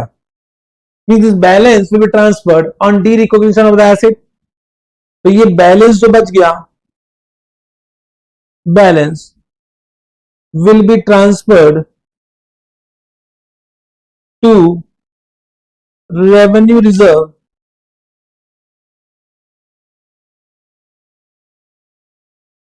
on 1/4/2015। तो ये हो गया 2,52,000 माइनस कर दो इसमें से, तो ये बच गया 1,08,000। समझे? Got this point? बोलो, समझ में आया मैं क्या करवा रहा हूं? Yes sir. तो ये दो आंसर हो गया, लेकिन क्वेश्चन अगर साइलेंट तो आप ये लिख के आओ, इफ क्वेश्चन इज साइलेंट तो आप इतना कैलकुलेशन क्यों करोगे? आप सिंपल वाला करो ना, आप कॉम्प्लिकेट वाला क्यों करोगे? Understood? Have you understood this point? समझ गए? तो दो क्वेश्चन मैंने आपको करवाया, दोनों क्वेश्चन आपको समझ में आ गए, और भी क्वेश्चन करेंगे पर अंत में करेंगे। अभी मुझे बताओ ये पॉइंट आपको समझ में आया कि नहीं आया? आ गया। With this we have understood revaluation surplus. Revaluation surplus भी समझ में आ गया, अकाउंटिंग ट्रीटमेंट और रिवैल्यूएशन भी समझ में आ गया, आपको टेक्निक 1 टेक्निक 2 जो करवाया तो वो भी समझ में आ गया। Understood? Yes sir. Now coming to depreciation. Depreciation में ज्यादा कुछ समझाने की जरूरत नहीं है कि डेप्रिसिएशन आपका, डेप्रिसिएशन का मतलब क्या होता है? देखिए, डेप्रिसिएशन का मतलब is not decrease in the value of asset, ये ध्यान रखना। Depreciation does not mean decrease in the value of asset. अगर एसेट का वैल्यू इंक्रीज भी हो रहा है फिर भी हम उसको डेप्रिशिएट करेंगे। तो डेप्रिसिएशन का मतलब क्या होता है? It is a systematic allocation of a depreciable amount of an item of PP during its useful life। तो उसकी यूजफुल लाइफ में जो उसका डेप्रिसिएबल अमाउंट होता है उसको हम सिस्टमेटिकली एलोकेट कर देते हैं due to matching concept. Due to matching concept, बचपन में आपने मैचिंग कॉन्सेप्ट पढ़ा होगा कि all expenses should be match with the respective income. इस इनकम को जनरेट करने के लिए जो जो एक्सपेंस लग रहा है आप उसको चार्ज कर दोगे अपने प्रॉफिट एंड लॉस अकाउंट में जिस साल आप इनकम को रिकॉग्नाइज कर रहे हो। तो एक्सपेंस को मैच करते with respective income in SOPL. Correct? Yes sir. तो it is a systematic allocation of depreciable amount of an asset over is useful life. Means आपको डेप्रिसिएशन निकालने के लिए एक तो आपको डेप्रिशिएबल अमाउंट चाहिए, एक आपको यूजफुल लाइफ चाहिए, और एक आपको मेथड ऑफ डेप्रिसिएशन चाहिए। मेथड ऑफ डेप्रिसिएशन चाहिए। करेक्ट? तो डेप्रिसिएशन चार्ज, आपको depreciation charge will be an expense, उसको एक्सपेंस बोलेंगे unless it is included in the cost price of asset as per respective as.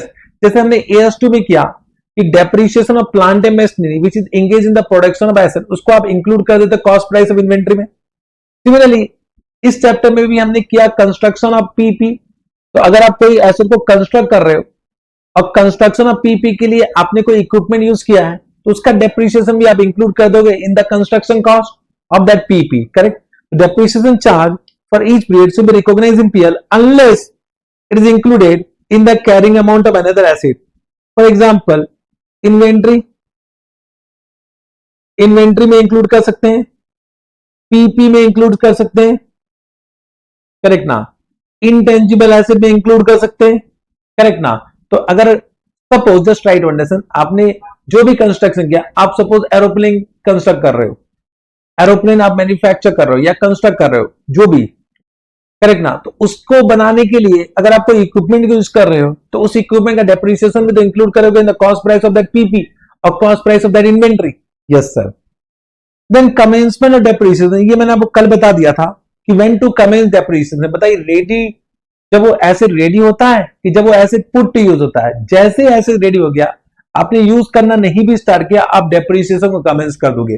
तो depreciation should commence from date when the asset is ready for its intended use, either ready or available for its intended use, even though you have not put to use। तो put to use लिखो, put to use date is not relevant, is not relevant। हाँ, question में suppose आपको ready for use का date नहीं दिया, आपको सीधा लिखता है कि पुट टू यूज इस दिन में हुआ, तो हम मान लेते हैं जब रेडी हुआ उसी दिन पुट टू यूज हो गया।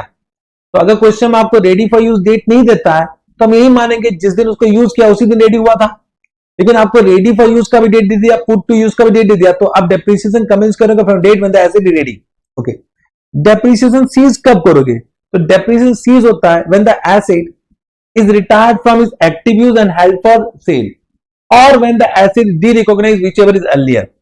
करेक्ट, मींस जैसे वो रिटायर्ड हुआ और आपने यूज करना बंद कर दिया and that is held for cell, तो या तो तब से कर दो, या जब आपने एसेट को बेच दिया, whichever is earlier, whichever is earlier, उस दिन से आप डेप्रिसिएशन लगाना बंद कर दोगे, डेप्रिसिएशन विल बी सीज्ड। तो the date when the asset retire from active use and held for disposal, and the date when the asset de-recognized whichever is earlier, whichever is earlier। Correct.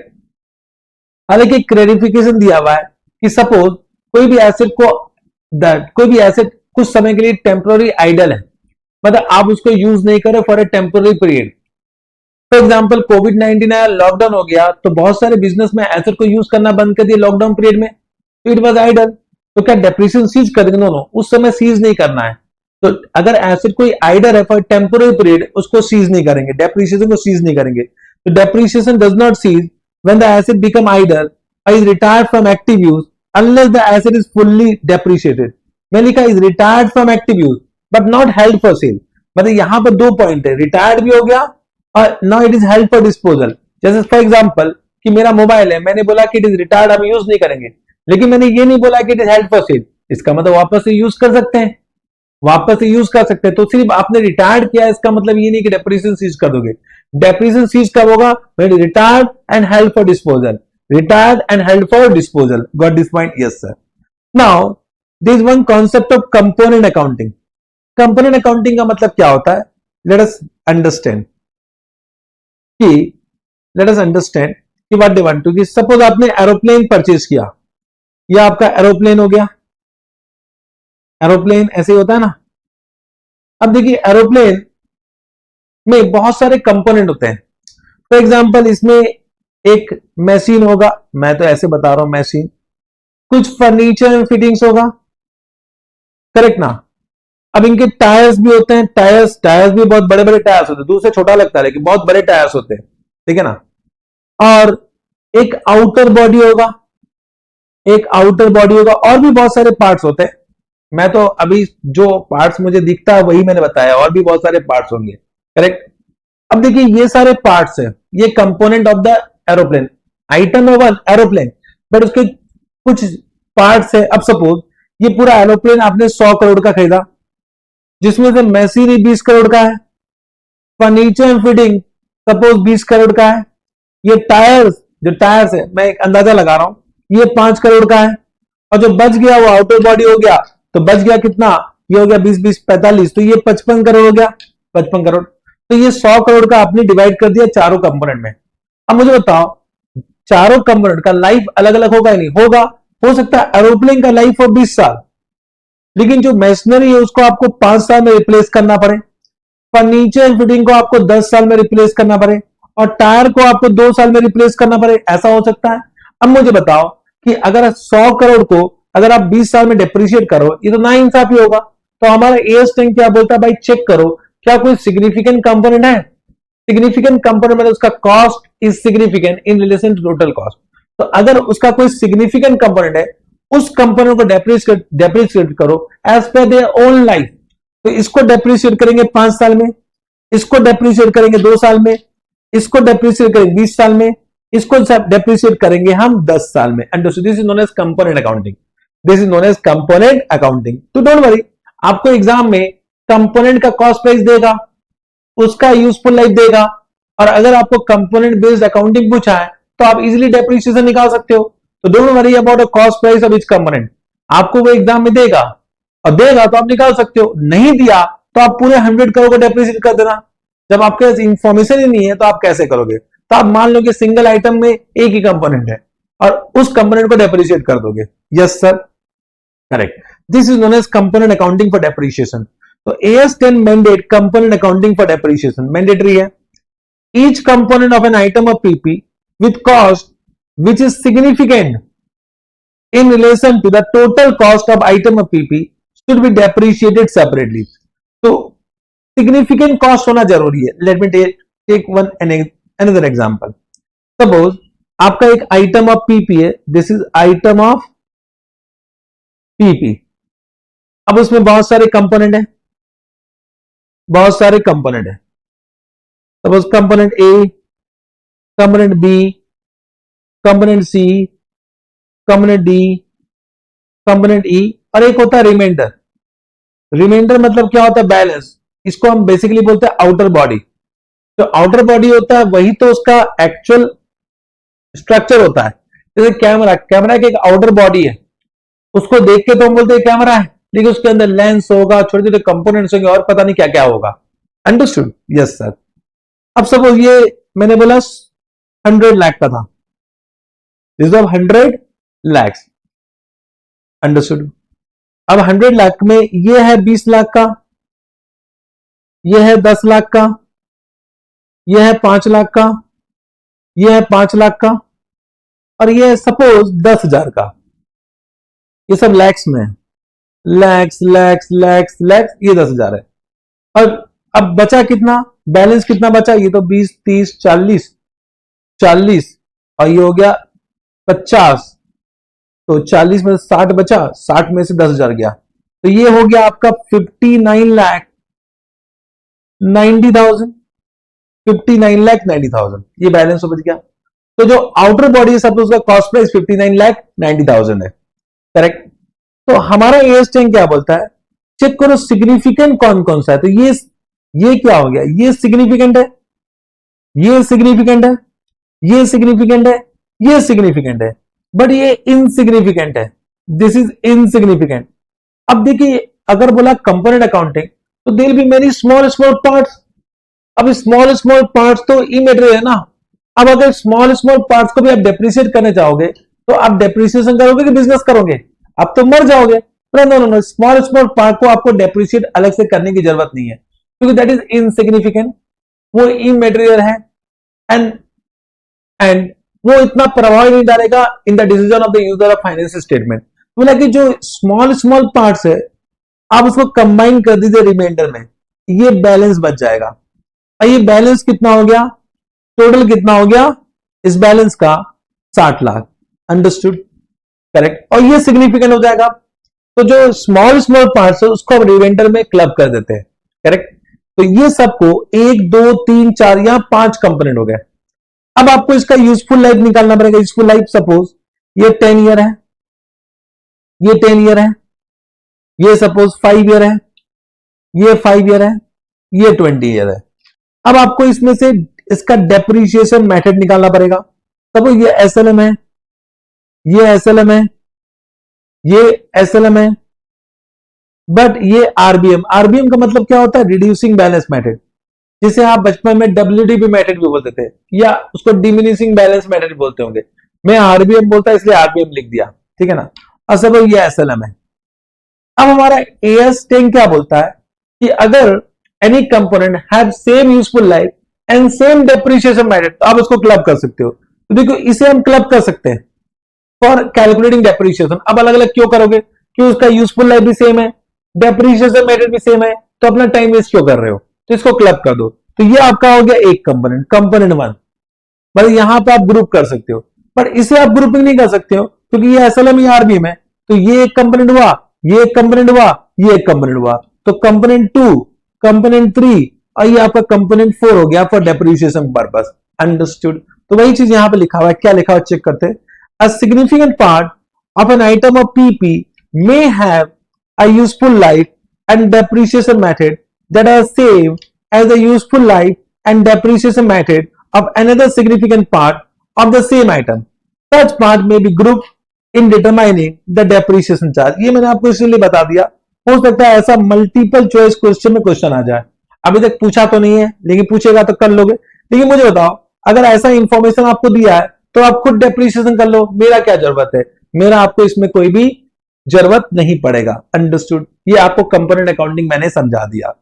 हाँ, लेकिन component accounting mandatory है। आप ये नहीं बोल सकते कि will not follow component accounting. तो अगर कोई भी आइटम ऑफ पीपी का कोई सिग्निफिकेंट कंपोनेंट है having a different useful life and different depreciation method, तो उसको आप सेपरेटली डेप्रिशिएट करो। हाँ, अकाउंटिंग आप आइटम का करोगे, आप ये नहीं लिखोगे component 1 account debit, component 2 account debit, component 3, ऐसा नहीं लिखोगे, आप एरोप्लेन अकाउंट डेबिट ही करोगे। बट जब आप डेप्रीशिएशन कैलकुलेट करोगे तब डेप्रीशिएशन सबका अलग अलग कैलकुलेट करना है, बट जनरल एंट्री पूरा इकट्ठा होगा, depreciation to accumulated depreciation. Understood? Yes sir. Coming to residual value, correct. अब आपको डेप्रीशिएबल अमाउंट निकाला। डेप्रीशिएबल अमाउंट का मतलब क्या होता है? Under cost model it is cost minus residual value, under revaluation model it is fair value minus residual value. तो depreciable amount को आपको एलोकेट करना पड़ता है ओवर दिस यूजफुल लाइफ। तो जो रेसिडुअल वैल्यू होता है उसको हम डेप्रिशिएट नहीं करते हैं, डेप्रिशिएट नहीं करते हैं, करेक्ट। अंडरस्टूड? तो ये रेसिडुअल वैल्यू होता है क्या? It is an accounting estimate.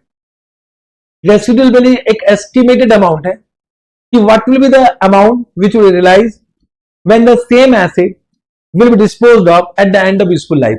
तो आज अगर उसी एसेट को हम डिस्पोज ऑफ करेंगे जिसका life is eight the end of useful life, तो आज हमें कितना मिलेगा उसको हम क्या बोलते हैं? रेसिडुअल वैल्यू बोलते हैं। So it is the estimated amount that entity would currently obtain or realize from the disposal of the asset if the asset is of same age as at the end of useful life. Correct? कि suppose मेरे पास एक camera है, उसको हम use करेंगे 10 साल के लिए, 10 year is the useful life.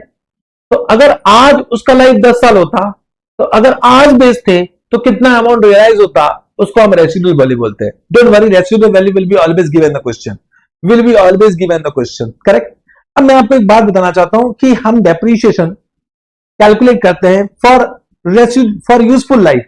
अब सपोज कि यूजफुल लाइफ इज दिस, मेरी बात समझना कि this is what useful life of the asset, लेकिन उसका इकोनॉमिक लाइफ हो सकता है 15 साल के लिए हो, 15 year is the economic life.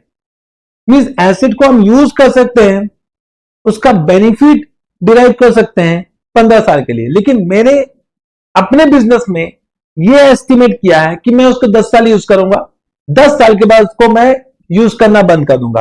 तो it means we will depreciate the asset based on useful life, not based on economic life. Economic life is not at all important. हाँ, useful life may be equal to और less than economic life, but useful life can not be more than economic life. ये तो बात साफ है। तो कभी कभी वो आपको यूजफुल लाइफ भी देगा, इकोनॉमिक लाइफ भी देगा, डोंट बी कंफ्यूज। हम डेप्रिसिएशन कैलकुलेट करते हैं based on useful life, not based on economic life, correct. अब देखिए ये होता है यहां पर मतलब जो प्राइस यहां पर ऑब्टेन होगा बाय सेलिंग, इसको बोलते हैं रेसिडुअल वैल्यू, और इसे बोलते हैं हम स्क्रैप वैल्यू। बताओ, इकोनॉमिक लाइफ खत्म ही हो गया तो क्या उसको बेच पाओगे? का उसका वैल्यू स्क्रैप वैल्यू हो जाता है, मीन्स रद्दी बिकेगा। मीन्स अगर इस कैलकुलेटर का इकोनॉमी लाइफ 10 साल है, मैंने 10 साल के लिए यूज कर लिया, क्या आप उसको खरीदोगे? अब तो ये रद्दी हो गया है, रद्दी बिकेगा। तो eight the end of economy life जो इसका वैल्यू होता है उसको हम स्क्रैप वैल्यू बोलते हैं।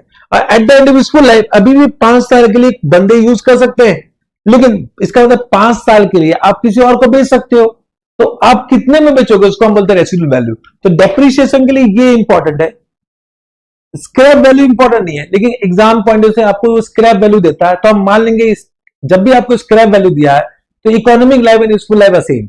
इसका मतलब यही हुआ कि अगर आपको स्क्रैप वैल्यू दे रहा है, इसका मतलब useful life and economic life are same. लेकिन अगर आपको रेसिडुअल वैल्यू दे दे, स्क्रैप वैल्यू भी दे दे, तो आपको डेप्रिसिएशन के लिए क्या चाहिए? रेसिडुअल वैल्यू चाहिए, ना कि स्क्रैप वैल्यू। हालांकि ऐसा क्वेश्चन आपको कंफ्यूज करने के लिए देगा, लेकिन मल्टीपल चॉइस क्वेश्चन में आपको कंफ्यूज कर सकता है, इसलिए मैंने बता दिया। तो हमें क्या चाहिए? रेसिडुअल वैल्यू, ना कि scrap value. Understood? Have you understood? Correct. तो आपको अगर लिखना है तो लिख लो, यूजफुल लाइफ के अंत में क्या होता है? Residual value. अंडरस्टूड? और इकोनॉमिक लाइफ के अंत में क्या होता है? ईएल, मतलब इकोनॉमिक लाइफ। आप पूरा लिखो इकोनॉमिक लाइफ। ईएल नहीं तो समझ नहीं पाओगे ईएल का मतलब क्या है। यूएल तो बहुत यूज करते हैं, ईएल पहली बार यूज कर रहे हो। यहां बोलते हैं स्क्रैप वैल्यू। अंडरस्टूड? हाँ, ये बात समझ लो कि residual value is relevant, scrap value is not relevant. Yes sir. अब यूजफुल लाइफ क्या होता है? यूजफुल लाइफ आप कैलकुलेट करो दो तरीके से। या तो आप करोगे the period over which the asset is expected use, means कितने पीरियड के लिए आप सोच रहे हो उसको यूज करने का।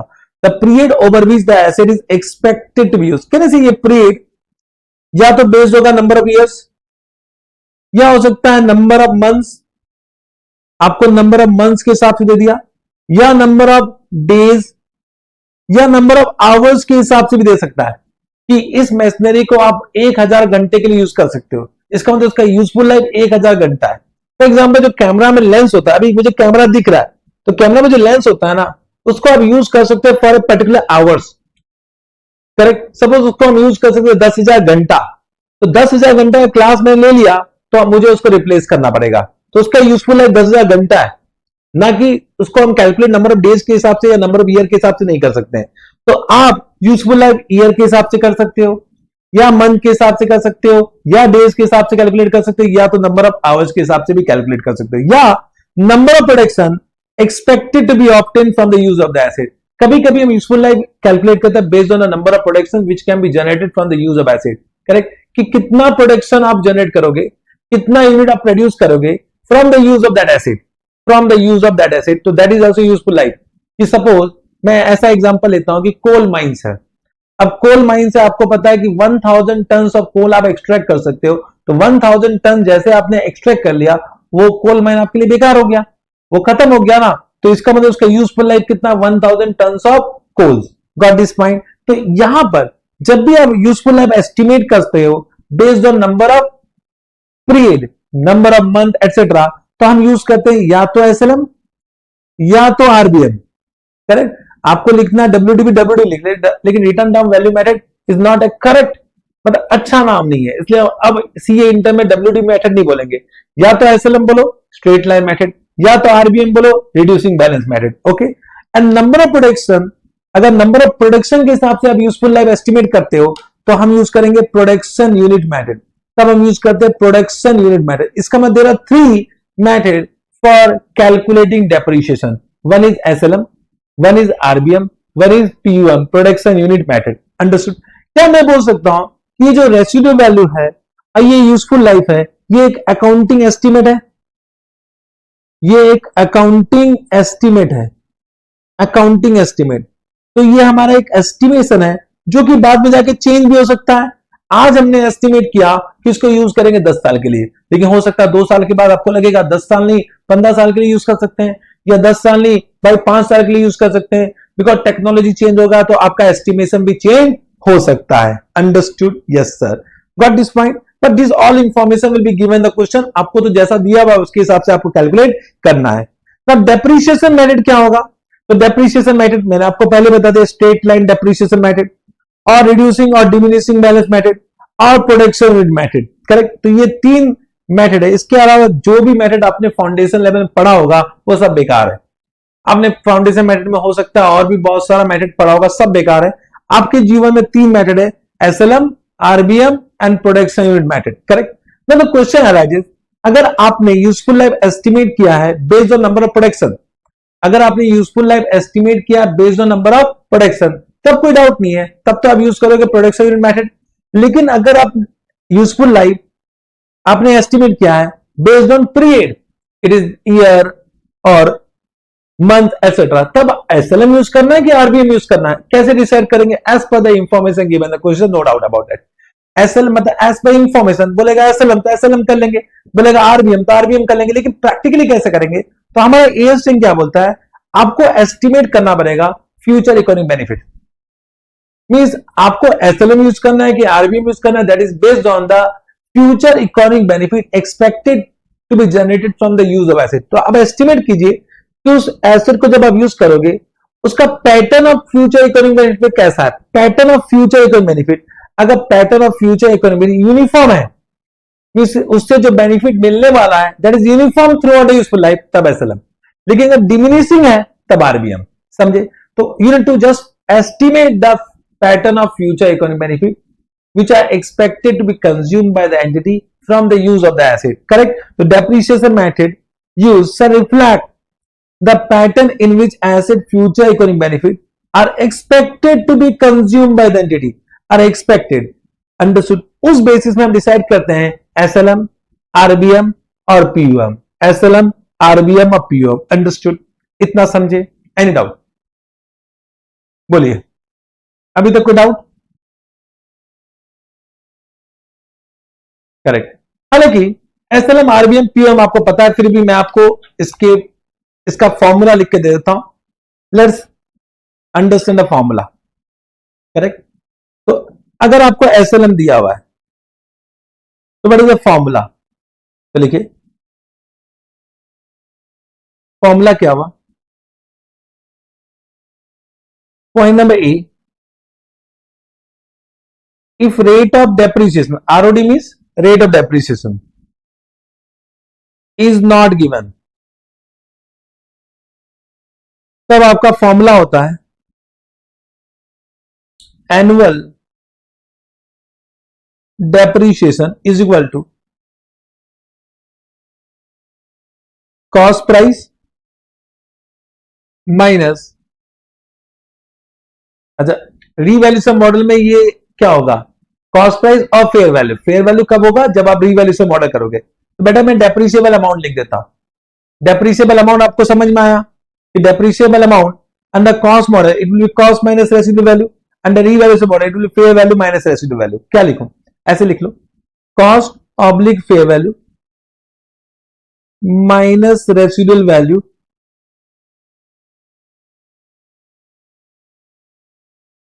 Divide by useful life. Correct, ऐसा लिख दे। हाँ, लेकिन अगर आपको रेट ऑफ डेप्रिसिएशन दिया हुआ है, if the rate of depreciation is given, तब आपका एनुअल डेप्रिसिएशन क्या होगा, then your annual depreciation will be equal to either cost or fair value, FB means fair value, multiply by rate of depreciation, multiply by rate of depreciation। तो check करना आपको rate of depreciation दिया हुआ है या नहीं दिया हुआ है। ये जो रेट ऑफ डेप्रिसिएशन होता है ना, ये हमेशा ऑन कॉस्ट होता है, ऑन कॉस्ट और फेयर वैल्यू होता है, इसलिए आप डायरेक्टली कॉस्ट और फेयर वैल्यू में इसको लगाते हो, समझे। Yes sir, correct. अब आरबीएम, आरबीएम में आपका क्या फॉर्मूला होगा मुझे बताइए।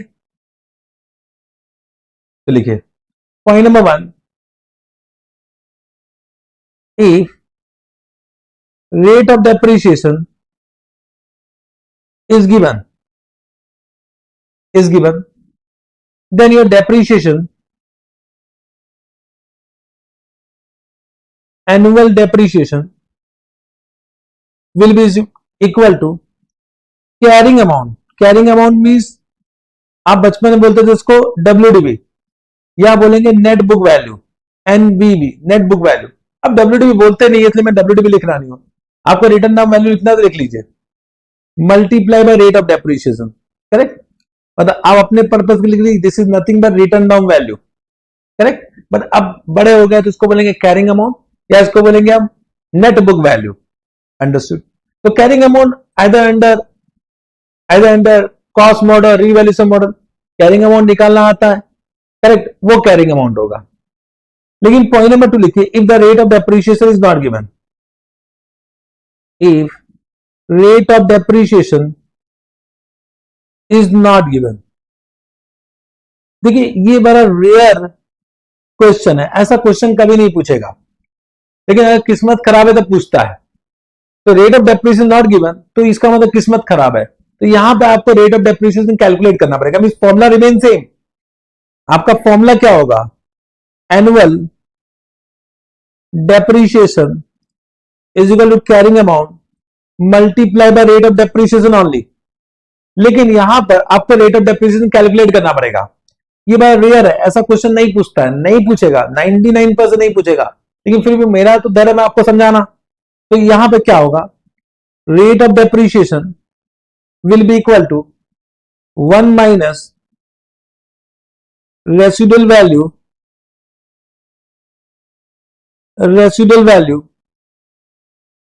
Divide by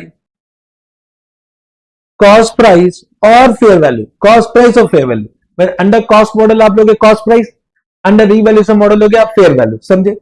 two the power 1 by useful life, to the power 1 by useful life, ये आपका फॉर्मूला हुआ।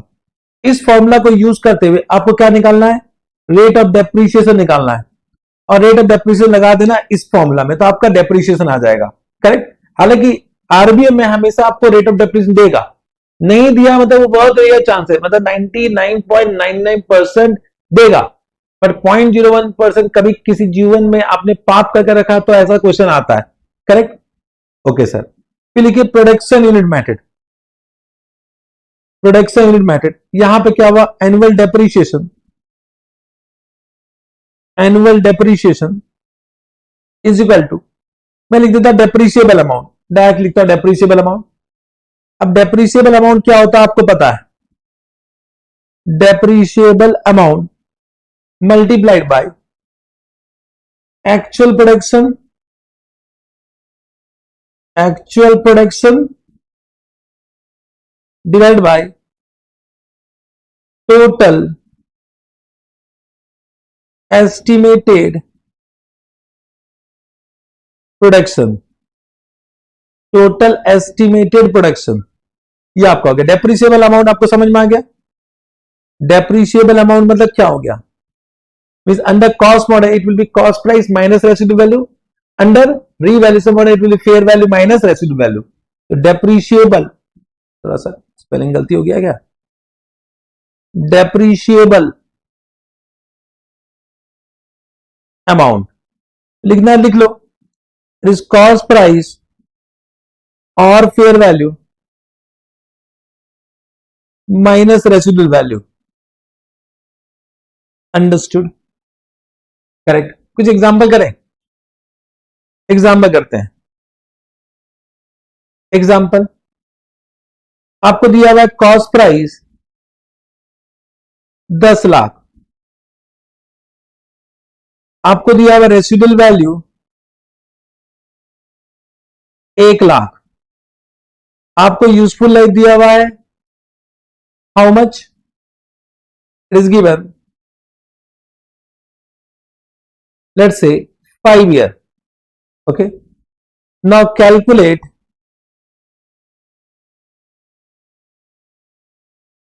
depreciation as per SLM and RBM for year 1 and year 2. Correct? Understood? ये सिर्फ समझाने के लिए आपको। अब देखिए एसएलएम में तो कोई दिक्कत नहीं है, एसएलएम में और आरबीएम में, एसएलएम में आपका ईयर 1 एंड ईयर 2 का डेप्रिसिएशन सेम होगा, because in SLM the depreciation remain same over the useful life. तो आप क्या करोगे, 10 lakh minus 1 lakh, 9 lakh divide by 5, तो क्या करोगे 9 लाख डिवाइड बाय 5 कितना आया आपका, आ गया ये 1,80,000।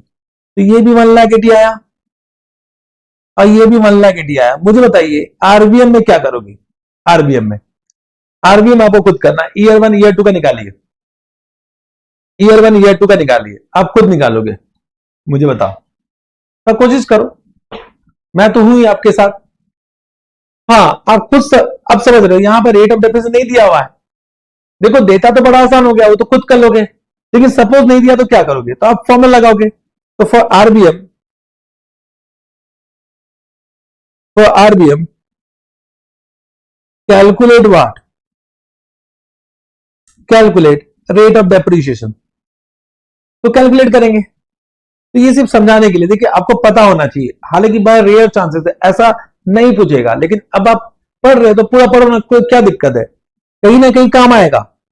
रेट ऑफ डेप्रिसिएशन क्या हुआ, 1 माइनस आपका रेसिडुअल वैल्यू कितना दिया मैंने, 1 लाख, और मैंने कॉस्ट प्राइस कितना दिया है 10 लाख, और यूजफुल लाइफ कितना दिया है मैंने 5, तो 1/5।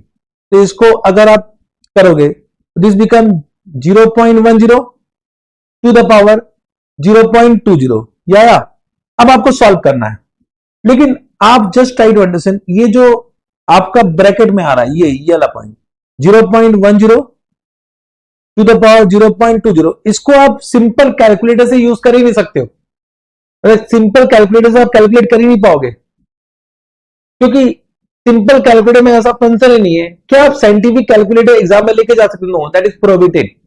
हमारा इंस्टीट्यूट क्या बोलता है कि भाई you are better than scientist, आप बेटर देन साइंस स्टूडेंट हो, आप सिंपल कैलकुलेटर से कैलकुलेट करो, आपको साइंटिफिक कैलकुलेटर की जरूरत ही नहीं है, तो इससे कैसे कैलकुलेट करें वो मुझे समझाना है।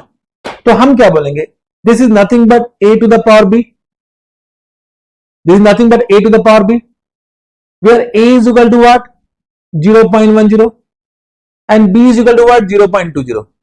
तो इसको कैलकुलेट करने का मैं एक तरीका बताता हूं इन योर कैलकुलेटर, जैसा मैं बोलता हूं वैसा करो।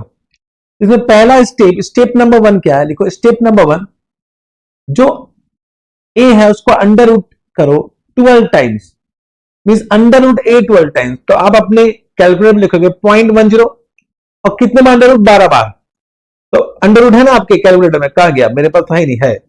1 2 3 4 5 6 7 8 9 10 11 12, ये आपका जो भी अमाउंट है उसको रख लीजिए।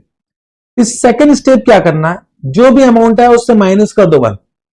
तो जो भी अमाउंट है तो माइनस कर देंगे 1। अब जो अमाउंट है उसको रहने दीजिए, ठीक है, ओके।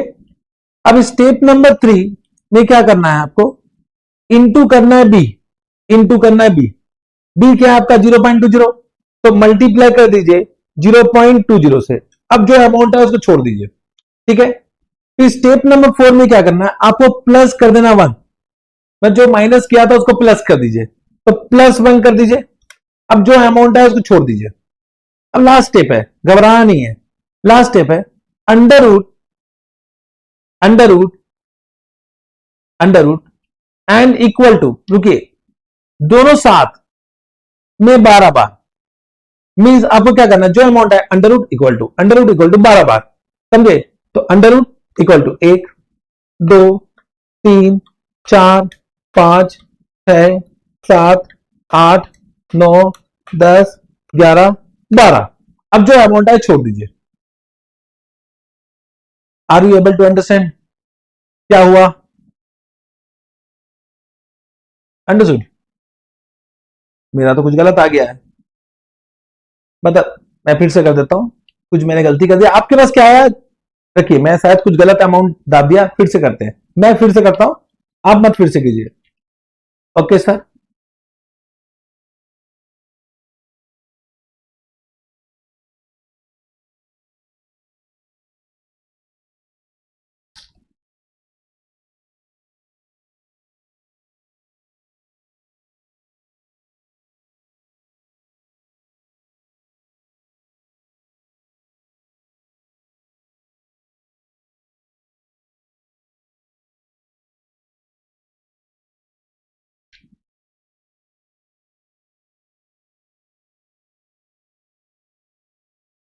ओहो मैंने गलती बोल दिया, is not under root, it is into equal to, my mistake, तभी गलती आ रहा है। It is into equal to 12 बार, not under root equal to, into equal to, ठीक है। मैंने गलती बोल दिया, फिर से कीजिए, ठीक है ना, आपका भी गलती आया होगा। Okay sir, okay sir,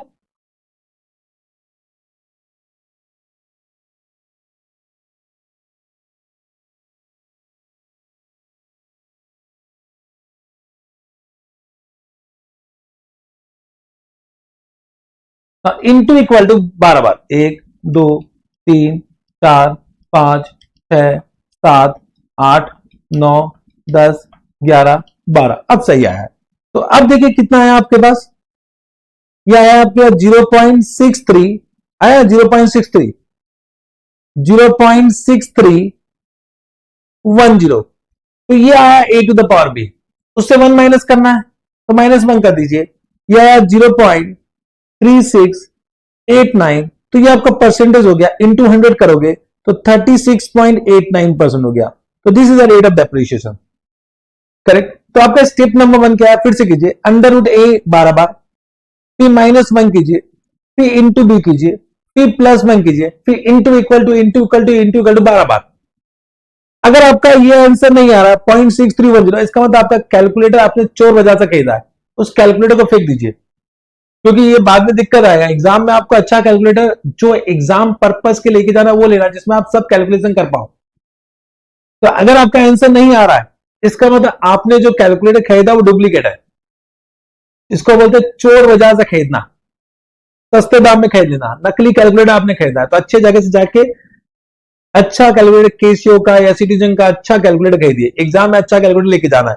okay sir, understood. अगर आ रहा है तो मतलब आपका सही कैलकुलेटर है। क्या है आपका आ रहा है, अच्छी बात है, माइनस का तो ये आ जाएगा, ये हो जाएगा रेट ऑफ डेप्रिसिएशन। अब आप कैलकुलेट कीजिए, तो आपका जो डेप्रिसिएशन होगा पहले साल का 10 लाख इंटू वाट 36.89%, तो ये कितना आया, दिस विल बी 3,68,900 पहले साल का हो गया। अब 10 लाख में से माइनस कर दीजिए 36.89% माइनस इक्वल टू, तो ये कितना है 6,31,100, ठीक कर दीजिए 36.89%, ये कितना आया इंटू 36.89%, यह आ गया 2,32,813, ये आपका आंसर हो गया। अंडरस्टूड, हैवी अंडरस्टूड, ये आपका हो गया आरबीएम का डेप्रिसिएशन। देखिए मैंने ये इसलिए करवा दिया ताकि आपको पता होना चाहिए, एग्जाम पर्पस के लिए हो सकता है इतना रेलेवेंट ना हो, हाँ, लेकिन जब आप सीए फाइनल में आओगे ना, तो ये जो तरीका है वो आपका एएफएम एक सब्जेक्ट है, वहां बहुत यूज आएगा, तो पता तो होना चाहिए। यूज कहीं ना कहीं करोगे, आज नहीं करो तो कल तो करोगे, तो मैंने बता दिया है। अब आपको लिखना है तो लिख दीजिए not relevant from exam point of view. Understood, have you understood this much? Any doubt? No doubt, okay. चलिए अभी ये मैंने एक एसएलएम बता दिया, एक आरबीएम बता दिया, प्रोडक्शन यूनिट मेथड का भी एक क्वेश्चन लेते हैं एग्जांपल, क्योंकि प्रोडक्शन यूनिट मेथड में हो सकता है आपको उतना नॉलेज ना हो। पहले एक आसान एग्जांपल लेंगे, ये आपका ईयर 1, ईयर 2, ईयर 3, ईयर 4 है। ईयर 1 आया, ईयर 2 आया, ईयर 3 है एंड ईयर 4 है, करेक्ट। तो आपको देगा, क्या देगा, आपको दिया कॉस्ट प्राइस, सपोज दिया 50 लाख, और आपको दिया रेसिडुअल वैल्यू, सपोज दिया 5 लाख, और क्वेश्चन में लिखा हुआ है कि जो टोटल प्रोडक्शन जनरेट होगा ड्यूरिंग 4 ईयर, तो यहां पर आपका टोटल प्रोडक्शन दिया हुआ है कि यू जनरेट 10 लाख प्रोडक्शन, और क्वेश्चन में लिखा हुआ है कि फर्स्ट ईयर में आपने एक्चुअली प्रोड्यूस किया, सपोज आपने एक्चुअली प्रोड्यूस किया 4 लाख, एंड सेकेंड ईयर में आपने एक्चुअली प्रोड्यूस किया 2 लाख, एंड थर्ड ईयर में क्योंकि कुछ कारण से आपका फैक्ट्री बंद हो गया, हो सकता है आपने 0 प्रोड्यूस किया, नील, करेक्ट ना, इट इज क्वाइट पॉसिबल। तो आपका डेप्रीशिएशन क्या होगा, तो डेप्रीशिएशन सिंपल सा बात है, आपका डेप्रीशिएशन फर्स्ट ईयर कितना होगा, तो आपका डेप्रीशिएबल अमाउंट है 50 minus 5, that is 45 lakh, into कीजिए 4 लाख, डिवाइड बाय कर दीजिए 10 लाख, करेक्ट। तो ये आपका फर्स्ट ईयर का डेप्रीशिएशन आ गया। तो आप यहां क्या करोगे, 4 लाख डिवाइड बाय 10 लाख करोगे, यहां करोगे 2 लाख डिवाइड बाय 10 लाख करोगे, और यहां पे करोगे नील डिवाइड बाय 10 लाख करोगे, करेक्ट। अब मल्टीप्लाई कर दोगे किससे, इस अमाउंट से मल्टीप्लाई करोगे, तो बताओ कितना आया, 45 lakh divide by 10 lakh into 4 lakh, कितना आया फर्स्ट ईयर का, फर्स्ट ईयर आ गया कितना 18 लाख, 18 लाख डेप्रीशिएशन है। सेकेंड ईयर कितना होगा भाई 45 lakh divide by 10 lakh, correct, into कितना 2 लाख, तो ये कितना हुआ 9 लाख का डेप्रीशिएशन हो गया। बट थर्ड ईयर में देखिए 0 प्रोडक्शन है, तो ये नील हो जाएगा, नील हो जाएगा। इसका मतलब ओनली प्रोडक्शन यूनिट मेथड में अगर आपका एक्चुअल प्रोडक्शन 0 है तो डेप्रीशिएशन 0 आ सकता है, बट एसएलएम आरबीएम में कभी भी डेप्रीशिएशन 0 नहीं होगा जब तक आप उसको यूज कर रहे हो, जब तक आप उसको यूज कर रहे हो कभी भी डेप्रीशिएशन 0 नहीं होगा। तो ये एक एक्सेप्शन है, only in case of production unit method depreciation can be 0 अगर आपका एक्चुअल प्रोडक्शन 0 है। तो हमारा एएसटी ने क्लेरिफिकेशन देता है कि भाई प्रोडक्शन यूनिट मेथड में 0 हो सकता है, but this is not ceasing of depreciation.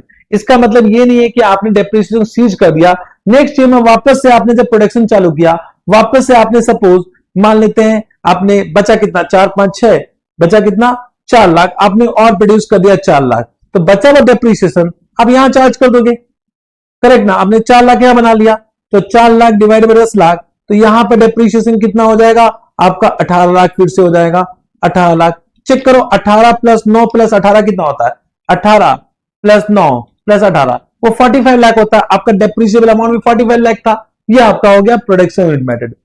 Correct. हाँ, तो हमने क्या सीखा इसमें से कि अगर प्रोडक्शन यूनिट मेथड में आपका किसी साल में प्रोडक्शन जीरो हुआ तो उस साल के डेप्रिसिएशन जीरो हो सकता है, बट एसएलएम आरबीए में कभी भी डेप्रिसिएशन जीरो नहीं होगा, कभी भी डेप्रिसिएशन जीरो नहीं होगा। आगे चलते, थोड़ा सा और बेटर एग्जांपल लेते हैं।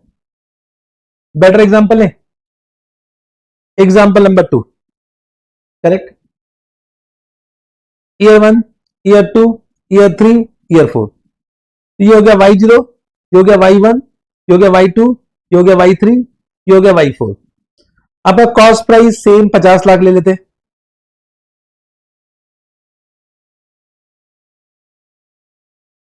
रेसिड्यूअल वैल्यू सेम ले लेते हैं 5 लाख। अब देखिए y0 में आपने एस्टिमेट किया कि y1, y2, y3 and y4 में आपका कितना कितना प्रोडक्शन होगा, ये आपने एस्टिमेट किया। तो आपने एस्टिमेट किया कि y1 में 1 लाख होगा,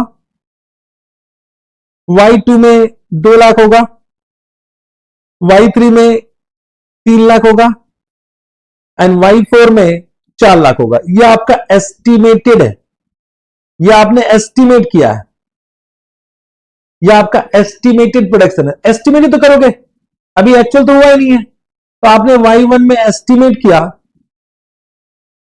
आपने एस्टिमेट किया कि ये आपका प्रोडक्शन है, एस्टिमेटेड प्रोडक्शन है। करेक्ट। फिर आपको ईयर वन बोला, यहां पे बोला ईयर वन में कि y1 में आपने एक्चुअली प्रोड्यूस कर दिया 1 लाख, आपने एक्चुअली प्रोड्यूस कर दिया 1 लाख। ओके। फिर आपको बोलता है y2 में आपका एक्चुअल प्रोडक्शन है 2,50,000। क्वाइट पॉसिबल, हो सकता है 2,50,000। और फिर क्या बोल रहा है, ये एक्चुअल है, ये भी एक्चुअल था, मतलब y1 में जितना आपने एस्टिमेट किया उतना ही हुआ, बट y2 में आपने एस्टिमेट किया 2 लाख, लेकिन हुआ कितना, 2,50,000। फिर आपने बोला कि आपने यहां री एस्टिमेट किया y4 y5 में कि अब आपके हिसाब से यहां पर 4 लाख प्रोडक्शन होगा और यहां पर 5 लाख होगा। तो ये आपने री एस्टिमेट किया, ये आपने री एस्टिमेट किया, क्वाइट पॉसिबल और नॉट, तो ये आपने री एस्टिमेट कर दिया। तो this is re estimated number of unit produce. Are you able to understand? Quite possible, ऐसा हो सकता है। करेक्ट। अब देखिए, जब भी हम डेप्रिशिएशन कैलकुलेट करते हैं, डेप्रिशिएशन कैलकुलेट करते हैं at the end of the year. इसका मतलब आपको एस्टिमेट करना चाहिए eight the end of the year. मैं बोलूंगा जो ईयर बिगिनिंग में आपने एस्टिमेट किया वो तो बेकार है, मतलब आपको एक्चुअली एस्टिमेट करना चाहिए ईयर एंड में, क्योंकि आप डेप्रिसिएशन कैलकुलेट करते हैं ईयर एंड में, ईयर एंड 1 में, ईयर एंड 2 में। करेक्ट ना? तो आपको एस्टिमेट करना चाहिए ईयर एंड में कि आप कितना कितना प्रोडक्शन जनरेट करोगे ड्यूरिंग रिमेनिंग यूजफुल लाइफ। लेकिन क्वेश्चन में देखो, आपको y1 का एस्टिमेट दिया नहीं, आपको y0 का दिया हुआ है। तो यहां पर मान लेते हैं, यहां पर हम एज्यूम कर लेंगे ये सेम है, ये हमारा एक एजम्पशन है कि ये remain same, this will remain same. ये हमने एक एजम्पशन लिया है, अंडरस्टूड। देखिए यहां पे चेंज हो गया, यहां पे चेंज हो गया, तो आपका जो ईयर 1 का डेप्रिसिएशन होगा वो कितना होगा? आप बोलेंगे 45 लाख, मल्टीप्लाई बाय क्या करोगे, आपका एक्चुअल प्रोडक्शन कितना, 1 लाख, और आपने एस्टिमेट किया 4 साल में आप कितना करोगे, 1, 3, 6, 10 लाख, ये 10 लाख हो गया।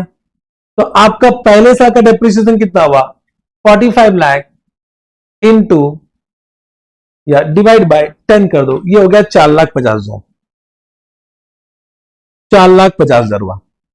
ये ईयर 1 हो गया।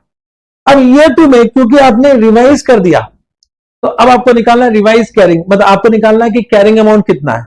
तो कैरिंग अमाउंट कितना होगा, 50 लाख में से आपने 4,50,000 का डेप्रिसिएशन कर दिया, तो आपका कैरिंग अमाउंट कितना आया, कैरिंग अमाउंट होगा कॉस्ट प्राइस माइनस डेप्रिसिएशन, तो वो कितना आया भाई, ये हो गया 50 माइनस 4.5, ये आया 45.5।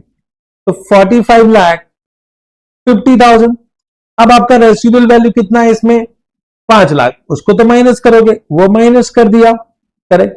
तो ये आपका डेप्रिसिएबल अमाउंट हुआ for the remaining 3 year, for the remaining 3 year. Correct. अब आपका जो है एस्टिमेशन चेंज हो गया है, तो अब आपका एक्चुअल प्रोडक्शन कितना है, 2,50,000। Divide by total estimated production of 3 year, यही करोगे ना। तो 2,50,000 प्लस 4,00,000 प्लस 5,00,000, ये कितना आया? This will B 11,50,000। तो डिवाइड करोगे 11,50,000 से, तो ये आपका हो जाएगा सेकेंड ईयर का डेप्रिसिएशन। कितना आएगा? 45,50,000 माइनस 5,00,000, तो ये हो गया 40,50,000।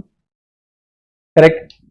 इसमें डिवाइड कर दो 11,50,000 इंटू कर दो 2,50,000, तो ये कितना है? डेप्रिसिएशन आ गया 8,80,435। 435 ये आपका डेप्रिसिएशन हो गया। Understood? Have you understood this point? Have you understood? तो आपको ये चेक करना है कि आप डेप्रिसिएशन कब कैलकुलेट कर रहे हो। जिस समय आप डेप्रिसिएशन कैलकुलेट कर रहे हो उस दिन का एस्टिमेशन लेना है। हाँ, अगर आपको उस दिन का एस्टिमेशन नहीं दिया तो मान लो कि जो प्रीवियस एस्टिमेशन था वही आपका अभी का एस्टिमेशन है, तो आपको एक्चुअली यहां का एस्टिमेशन देखना था, बट क्योंकि दिया हुआ नहीं है तो हमने एजम्पशन ले लिया कि जो आपने y0 में एस्टिमेशन किया था that will prevail for y1, that will prevail for y1। Understood? Got this point? एक और एग्जांपल ले लेते हैं फॉर बेटर अंडरस्टैंडिंग, और एक एग्जांपल ले फॉर बेटर अंडरस्टैंडिंग। मींस मैं सिमिलर क्वेश्चन लेता हूं। ये आपका एग्जाम्पल नंबर कितना चल रहा है, जो भी एग्जाम्पल है, ठीक है, जो भी आपका एग्जाम्पल नंबर चल रहा है लिखते जाइए। सिमिलर पॉइंट लेते हैं। ये आपका y1 y2 y3 y4 हो गया। y0 y1 y2 y3 y4 हो गया, ठीक है ना। यहाँ पर कॉस्ट प्राइस सपोज दिया हुआ है 50,00,000। लेट्स से कि आपको अब रेसिडुअल वैल्यू नहीं दिया हुआ है, तो आपने y0 में एस्टिमेट किया y1 y2 y3 y4। यह आपका 1,00,000 है, यह आपका 2,00,000 है, यह आपका 3,00,000 है, यह आपका 4,00,000 है। लेकिन y1 में क्या बोला कि आपका एक्चुअल प्रोडक्शन हुआ 1,00,000 ही, मतलब यू अचीव द एक्सपेक्टेड। लेकिन अब आपको ऐसा लगता है कि y2 में आप जनरेट करोगे ओनली 50,000, y3 में आप करोगे 1,50,000 क्योंकि डिमांड कम होने वाला है। आपका ऐसा हो सकता है ना, तो आपने री एस्टिमेशन किया, तो y0 में सिचुएशन अलग था, y1 में सिचुएशन अलग हो गया, और अब इसमें करोगे 2,50,000 या 2,00,000 लिखो, 2,00,000। अंडरस्टूड? अब मुझे बताओ यहां पे जो y1 का आप डेप्रिसिएशन कैलकुलेट करोगे, ये इंफॉर्मेशन रेलेवेंट है कि ये इंफॉर्मेशन रेलेवेंट है? ये बताओ कौन सा इंफॉर्मेशन रेलेवेंट है। तो आप डेप्रिसिएशन कब कैलकुलेट कर रहे हो? y1 में। तो ये इंफॉर्मेशन रेलेवेंट नहीं है, ये इंफॉर्मेशन रेलेवेंट है, ये बताना चाह रहा हूं।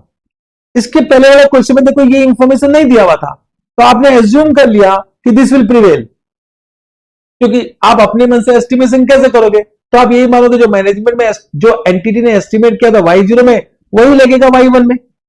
गॉट दिस पॉइंट में? मेरी बात समझ पा रहे हो? Yes sir. तो यहां पे y1 का डेप्रिसिएशन कितना होगा? y1 का डेप्रिसिएशन कितना होगा मुझे बताओ। ईयर 1 का 50,00,000 मल्टीप्लाइड बाय 1,00,000 आपका एक्चुअल प्रोडक्शन हो गया, और आपका एस्टिमेटेड प्रोडक्शन एट ईयर 1 लेना है, तो ये होगा 1 2 3 4 5, ये हो गया 5,00,000। तो आपका डेप्रीशिएशन कितना होगा? हो जाएगा 10,00,000। ये 10,00,000 का आपका डेप्रीशिएशन हो गया। समझे? Have you understood this point? Have you got this point?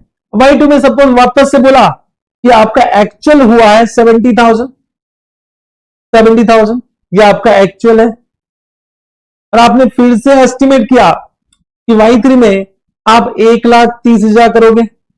ये आपका एस्टिमेटेड है, ये भी एस्टिमेटेड था, ये भी एस्टिमेटेड था, ये भी एस्टिमेटेड है, और यहां पर आप करोगे 2,00,000, ये भी एस्टिमेटेड। अरे व्हाट आई एम सेइंग, तो मुझे बताइए y2 का कितना होगा? तो 50 में 10 गया तो बचा 40,00,000, तो आप 40,00,000 को डेप्रिशिएट करोगे बाकी के 3 साल में।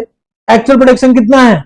70,000, डिवाइड बाय वाई करोगे, टोटल कितना हुआ मुझे बताइए? 2 3 4, डिवाइड बाय 4,00,000 करोगे, 4,00,000 तो कितना आया? तो 40 divide by 4 means 40 divide by 4 into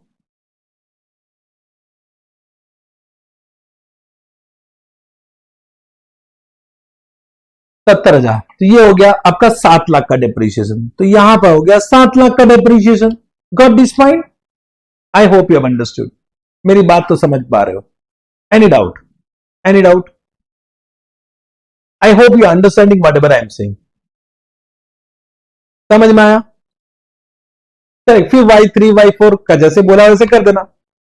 got this point? तो इससे मैंने आपका एसएलएम भी समझा दिया, मैंने आपको पीयूएम भी समझा दिया, मैंने आपको आरबीएम भी समझा दिया। Any doubt? ठीक है, आज इतना ही करते हैं। करेक्ट। बाकी का जो चीज है और भी कुछ बातें बतानी है, डेप्रीसिएशन के लिए और भी कुछ बातें करनी है तो कल करेंगे। आज मेरे ख्याल से इतना ही ठीक है। आराम आराम से पढ़ेंगे, कोई हड़बड़ाने की जरूरत नहीं। ज्यादा पढ़ा दूंगा तो आप उसको कंज्यूम नहीं कर पाओगे। एक बार रिवाइज करना है और इसके पहले इसके ये जितने भी क्वेश्चन है ना उसके बाद करके आना। जितने भी इसके पहले रेफरेंस क्वेश्चन उसको करके आना। हालांकि कुछ क्वेश्चन मैं करवाऊंगा, लेकिन देखो क्या आप अपने से कर पा रहे हो? अगर अपने से कर पा रहे हो तो बेटर है ना, कोई दिक्कत नहीं है। तो एक बार खुद प्रैक्टिस करो। नहीं समझ में आ रहा है तो उसको कहीं स्टार मांगे तो वो क्वेश्चन मैं कराऊंगा। अब पहले मैं बता दिया कि सपोज मैं क्वेश्चन नहीं करवा पा रहा हूं, व्हाट्सएप ग्रुप में मैसेज कर दो कि सर ये क्वेश्चन समझ में नहीं आया, इसको आप क्लास में करवाइए, तो क्लास में करवा दूंगा। Got this point? आज के लिए इतना ही। Thank you very much. कल मिलेंगे वापस से, इसी चैप्टर को कंटिन्यू करेंगे और कदम कंप्लीट करेंगे। ठीक है, तो अपना ख्याल रखिए, पढ़ते रहिए, रिवीजन करते रहिए और अपना जरूर से ख्याल रखिए, स्वस्थ रहिए। स्वस्थ रहना बहुत जरूरी है।